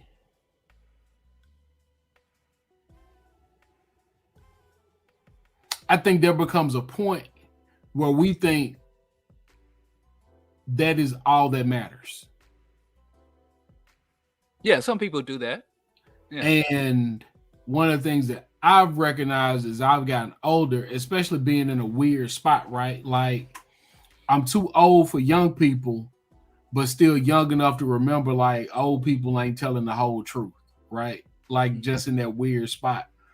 And you know, at one place when I worked with a much younger group of folk, they would talk about how our audience is on social media. And I would always ask them, well, I don't know anybody that's spending what our budgets require, that's spending a whole lot of time looking for those things on social media. Like, y'all might be doing that, but y'all don't make the money that these other folks that had the positions where these folks make these decisions, right? Are. And I think I was missing, and I tend to miss some of the things that they're contributing there. I also think that they're missing the fact that not everyone is there. And I think in our community, we center young people. Yeah. We center young people in ways that doesn't honor all of the wisdom that came before them. And we just kind of disregard relationships and the value of all parts of our community, because it's just so much easier to hit a button on your phone and that be the end of it. And I think anyone that isn't really engaging with their neighbors, that isn't really, like involved in their community, is doing a real disservice. Cause man, like that's what a work is. Cause that's what people are gonna be connected to. I agree with that, but I think that social media can be an asset in that. I still don't see how, because like a lot of these issues we're describing, a lot of these regressions, they predate social media. I remember people used to say the internet. They wouldn't say social media because social media sites weren't dominating the internet. So people would say, oh, the internet's doing this. The internet's rewiring your brain, the internet. And now they say social media. They don't say the internet anymore. They say this specific component of the internet. And then because I mean, Twitter is already collapsing, and I'm pretty sure Facebook will go the way. I remember Netscape. So all these in these boom bust cycles of capitalism and the instability of capitalism, there will come a time like neither of my sons use Facebook, and whatever comes after that, we'll say it's that. But in all reality, even it's so funny to see white people talk about the pipeline, the radicalization pipeline, as if white people started being racist when Joe Rogan started his podcast. As if racism, I mean, if the internet's radicalizing white boys, then how did white folks become racist when all they had was Morse code?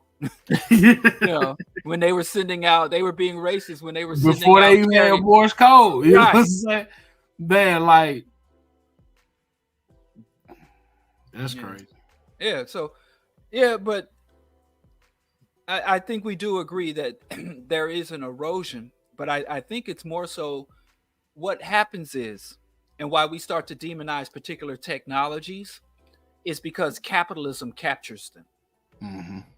So we have wonderful technologies, wonderful technological advancements in medicine, in computing, in transportation, in other forms of communication. We have wonderful forms of advancement, that things my great-grandfather never dreamed of. But then we come to hate those things, and we're like, well, it's the problem, all these cars on the road and the way the city. But the real problem is capitalism and white hegemony.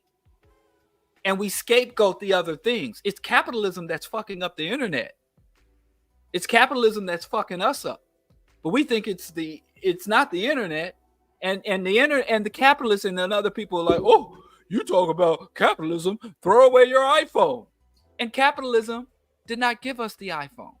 Capitalism did not give us the internet. Capitalism did not give us, I mean, if you can name a valued technology, even in healthcare and medical care, X-rays and MRI machines, they were not the byproduct of some capitalist tinkering away. The light bulb, they even say, Thomas Edison. Thomas Edison had a whole laboratory, public funding, and dozens of other engineers and scientists working with him. And so our problem is with capitalism and white hegemony. And that's the thing, whether a brand new technology emerges tomorrow or the grid goes down and there's no more internet for the foreseeable future, we'll find that over centuries, with all these new technologies, the hierarchies don't change. The hierarchies never change because we tend to focus too much on scapegoating the technology as opposed to understanding that there's this undercurrent that's been here with us for, I mean, depending on what timeline you're using and what definitions you apply to, between 500 and 250 years of global white hegemony and capitalism. And it gets us rejecting and hating things we should otherwise, or we would otherwise embrace.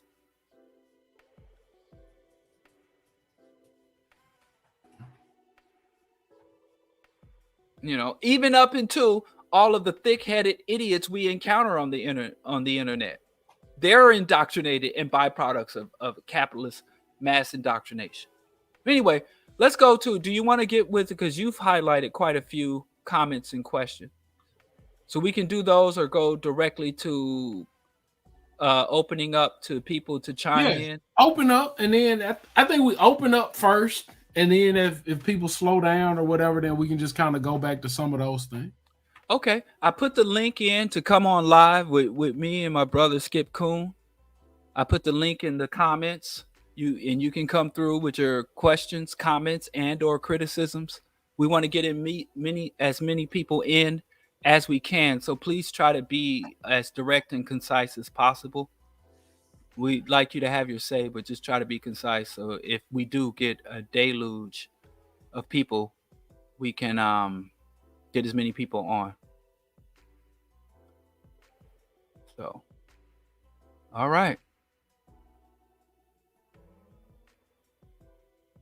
We got a comment, Prester John. Maybe God needs some self-help books to manage all the jealousy. I'm not sure where that came from or where it's going. But you're the God expert. You're the representative of the Almighty on this show. So I'll let you take that one. Okay.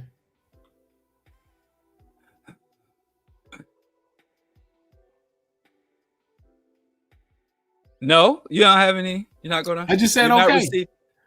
Oh, okay. Yeah, okay. Yeah, Prester John. He's Prester John.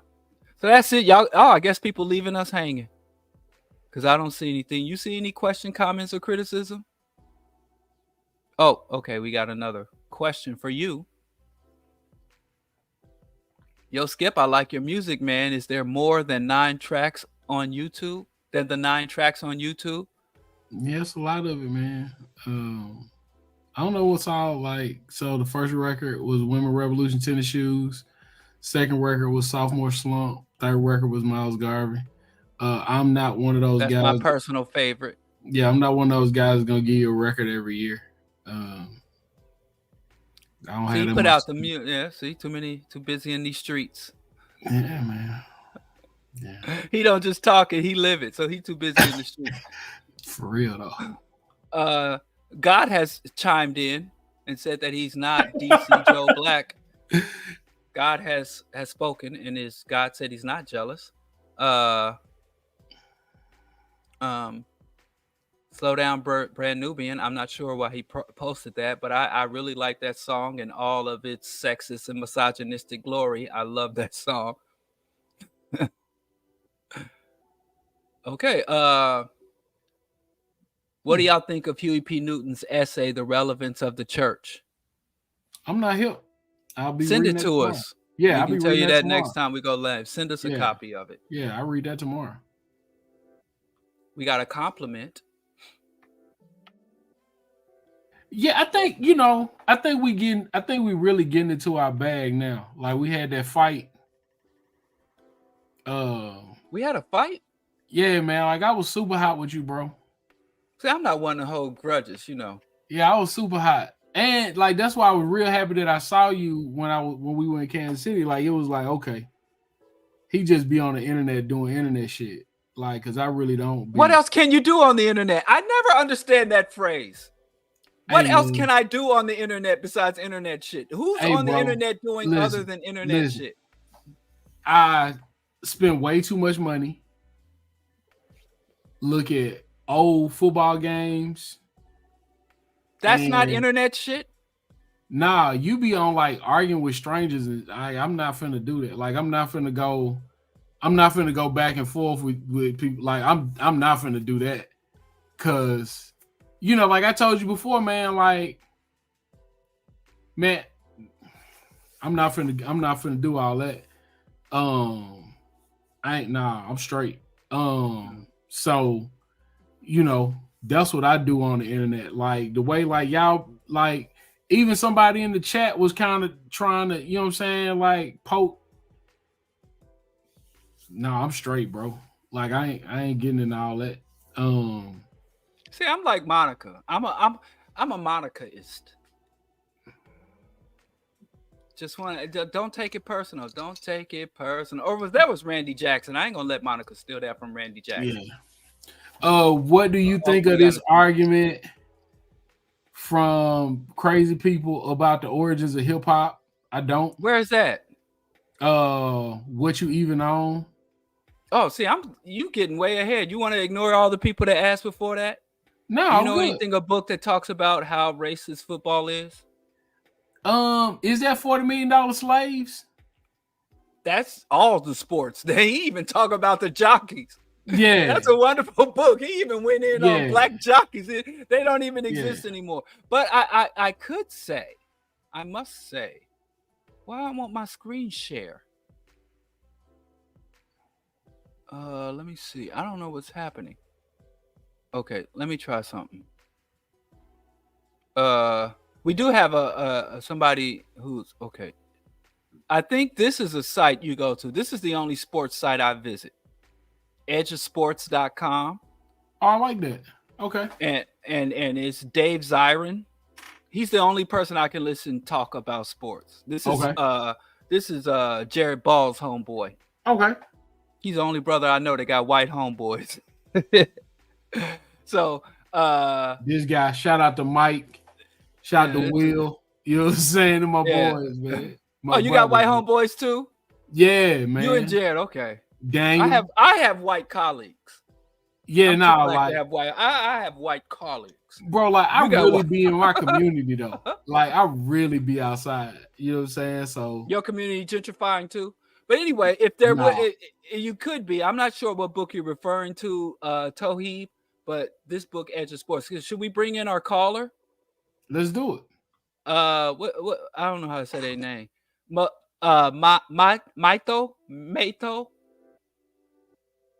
Hello, Maito, you're live. Maito. Okay, I was close. Sorry. Hey, what's going on, brothers? You guys sound really choppy, so I'm not sure if I'm clear or not. Can you guys hear me? Loud and clear. Super clear. Hello?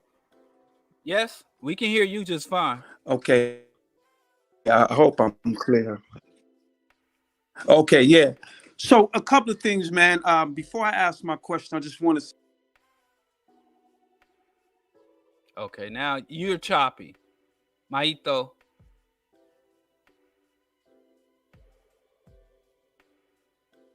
Okay, I think we lost you. Try to chime back in. I'm gonna go ahead and caller, thou art loosed.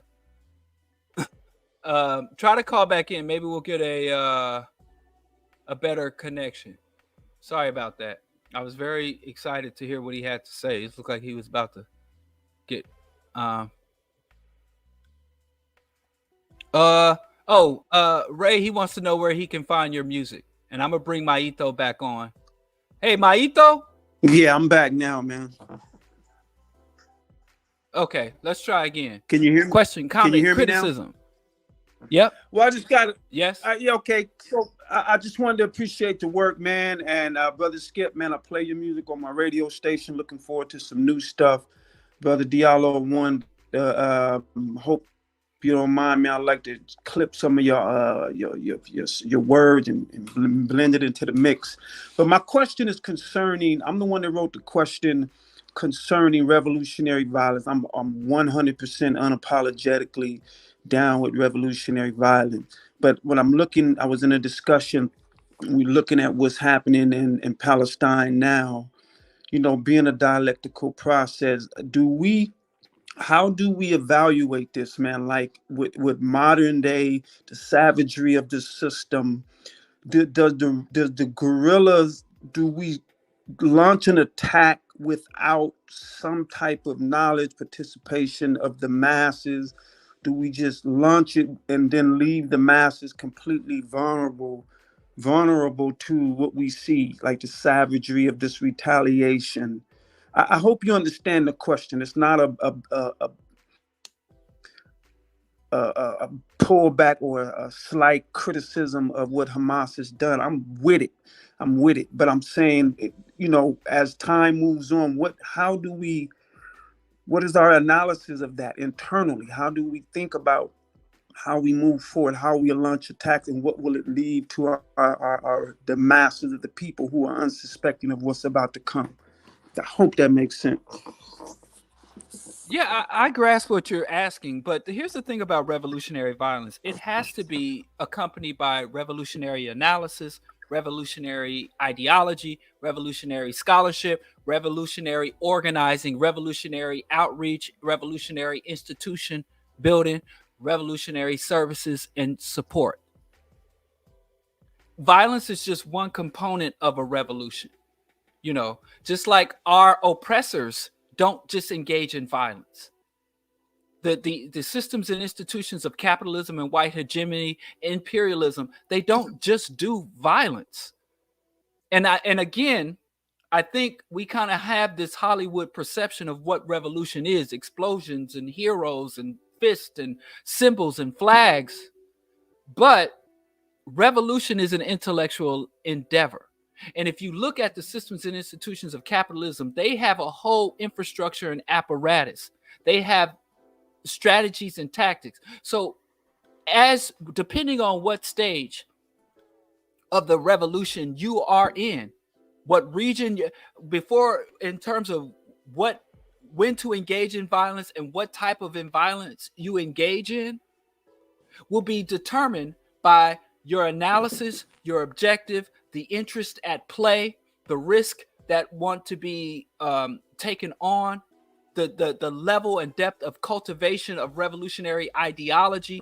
Therefore, in terms of the level of loyalty, commitment, and sacrifice each individual in the work, how stratified is it in terms of what components do you have? Do you have the capacity to distribute resources across physical space, or to maneuver or to deflect counterattacks?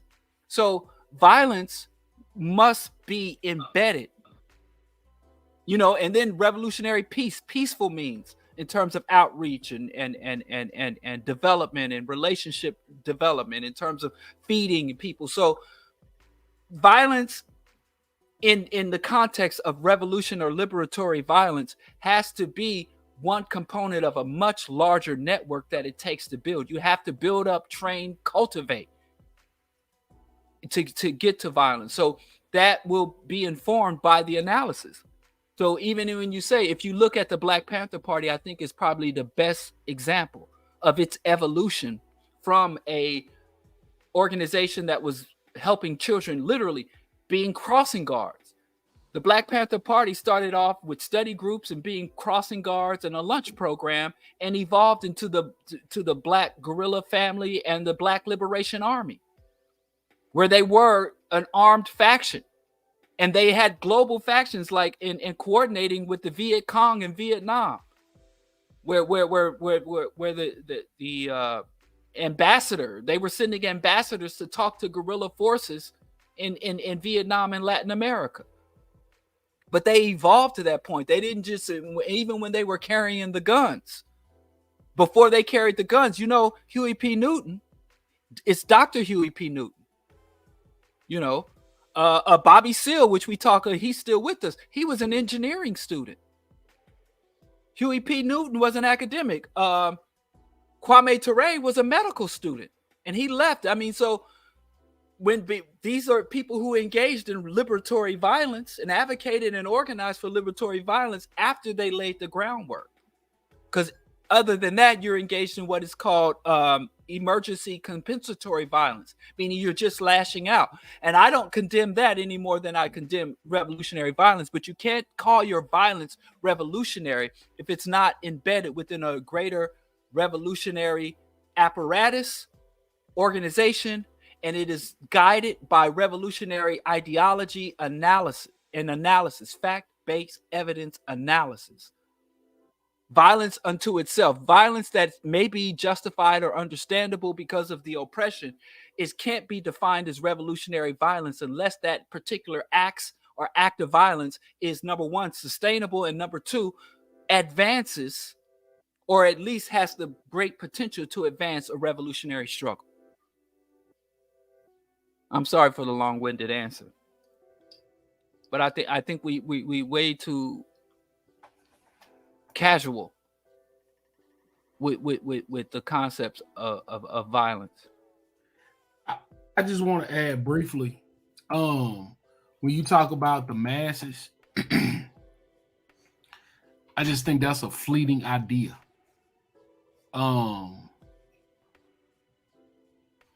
I don't know. Like I think if the 12 of us get in this room and decide we're gonna do something, our families are the masses.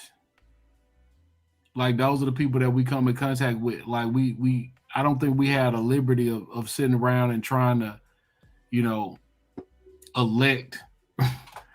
elect people to go out and fight. I think we just fight, and that's what the guerrilla strategy is. Like you fight everybody. So yeah. And I think I'm sorry. No, I didn't know you were gonna continue this. I was gonna say something to Ray, so just let me know when you finish so I can respond to Ray. No, go on. Okay. Hey Ray, it's Tibbit, TIBBIT.bandcamp.com. That's what everything is. So listen over there. Have fun. I tried to post it in the chat at least 4 times, and they keep saying I can't post. So I don't know what's going on. And there's another book that I think really clarifies this. I want to share. You can get this free online. Well, that I think really talks about revolution and violence. I'm just going to throw it up. And this is also, oh, wait. Goddamn computers. You see it now, right?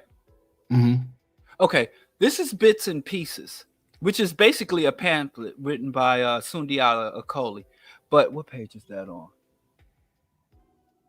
A brief history. Okay, I think it's page 12. If you go to page 12,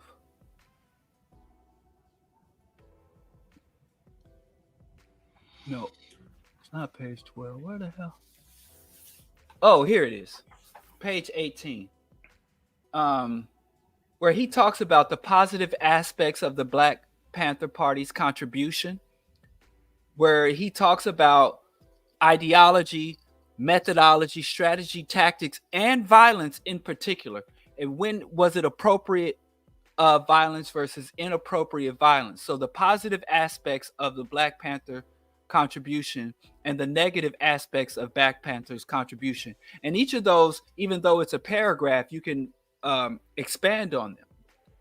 So, and he touches on where the Black Panthers went wrong in terms of their rhetoric and posturing around violence. So this is Bits and Pieces, and it's free online, archive.org. I'll share that in the comment section. But I think that would also, I was about to call the brother mitosis, but our former caller, if you could check that out.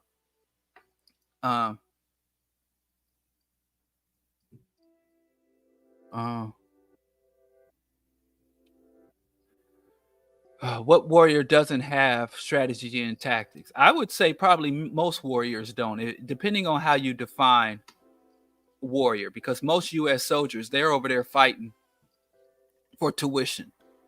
and killing people they don't understand the ideology that drives them. And on the cool, they ain't even fighting for tuition, man. They just out there trying to get back home. Well, they enlist for tuition. Yeah. Or a car note. So you can be quote unquote a warrior, but a lot of people have different definitions.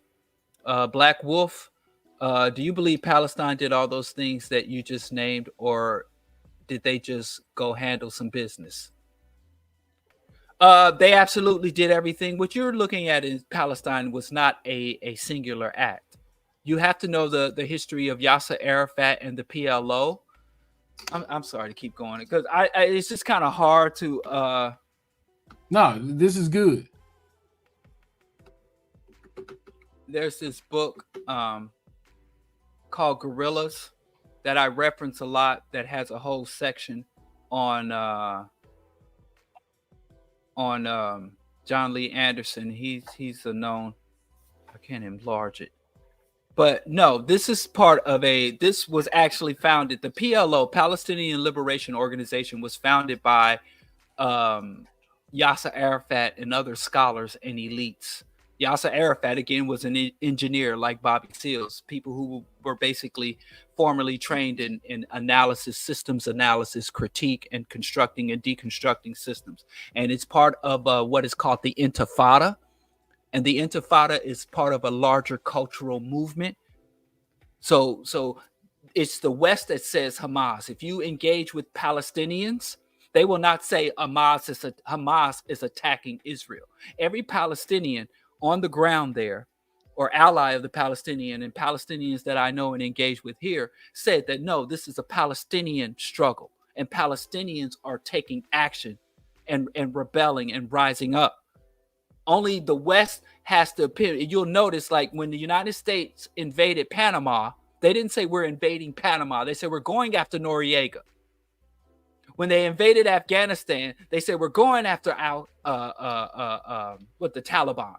When they invaded Iraq, we're going after Saddam Hussein. They always try to reduce an entire nation. They always try to reduce an entire nation down to one individual or one organization, to scapegoat and to make them the reason they're doing these attacks. But when they're attacking the whole community, even when they come into my community, we have extremely aggressive and belligerent police in the Chicago PD. I've been accosted by the Chicago Police Department while I'm literally just doing nothing in the work, trying to do some organic gardening and trying to organize for nothing but positive, lawful things in my community. And they say they're here because of the BDs or the GDs. So they reduced the entire south side of Chicago and southwest and the west side of Chicago down to 2 or 3 gangs, when less than 1% of the community is an active member of that particular group. So no, the Palestinians didn't just handle their business. The Palestinians have been engaged in organized rebellion and have been engaged in various tactics and levels of intensity for decades. And the Hamas, or whatever you want to call it, the PLO, or whatever individuals they want, that's the West interpretation. They always want to simplify it down to good guys and bad guys. We have, even in Africa, when the decolonial struggles was going on in Africa, they'd be talking about there's warlords and thugs in Africa. And we have to go to Africa to stop the warlord. We have to go to Africa to stop Idi Amin. And they reduce an entire region, an entire continent down to 1 or 2 people or 1 or 2 organizations. Not that you're doing that or saying they're doing that, but no, the Palestinians have engaged in, if you go online, like I said, I was just talking to, I guess I could say her name, Dr. Hana Massoud, who is a Palestinian revolutionary scholar. The Palestine struggle has scholarship. They have journalists. They have cultural icons engaged in the struggle, music, their food, and even the way they structure their families. This was not just a group of people or just a whole nation of people decide, let's all handle our business. No, this is an ongoing, what they call a protracted struggle. So don't think that if you just go out and start blasting tomorrow, you're doing the same thing those people did, because you are not. That's not how it goes. That's just the part they report on. The U.S. wants to think, oh, these are just people who woke up one day and chose violence, as opposed to these people who have been organizing, advocating, expanding, strategizing, and implementing a wide array of means and employing every tactic and utilizing all resources at their disposal, violent and nonviolent, direct and indirect, surface and underground. I guess. I'm sorry. I don't know. I'm tripping with these long-winded answers.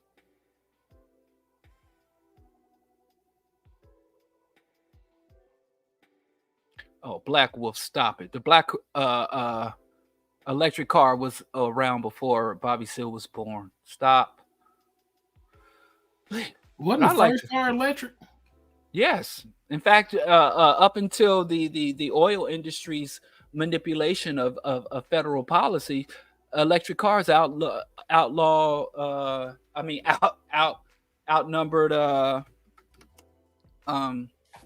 gas powered vehicles. There's a documentary on that. Who killed the electric car or something like that? Death of the Electric Car. Yeah, Death of the Electric Or Who Killed the Electric Car. Yes, that's the name of it. Yeah. I'll share that. But that actually was a pretty well done and comprehensive documentary, Who Killed the Electric Car. And so I would love to be able to give Bobby Seale credit for that, but we have to.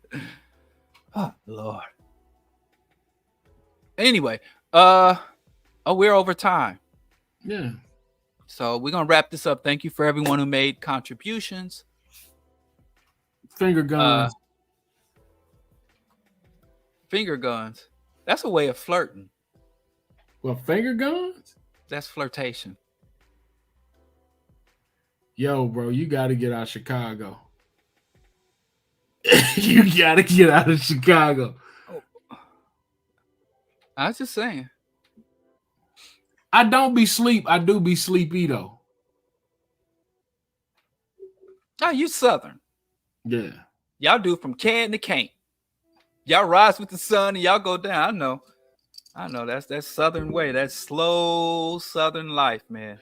Burhan, Israel Bell, George Jackson, Ashada Shakur, Ready for Revolution, Kwame Ture, Michael Thelwell, Black Power. Yeah, but yeah. There's another book called Black People's Prison Survival Guide. But that was I think I got copies left. There, if you can find it, Black People's Prison Survival Guide.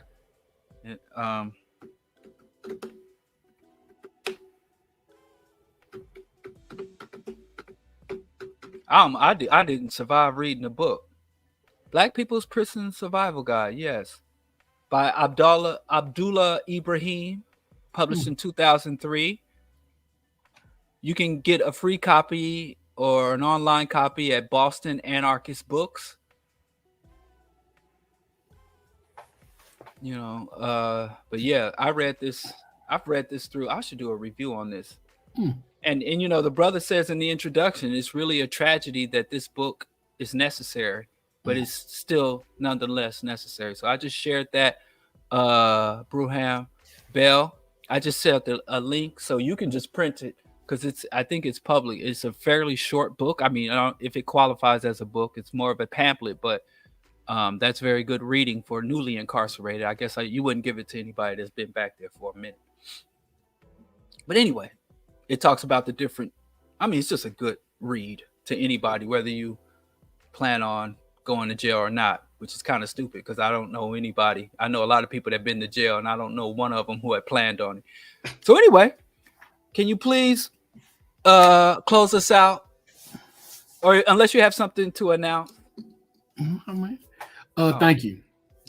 Thank you for your patience. Thank you for your kindness.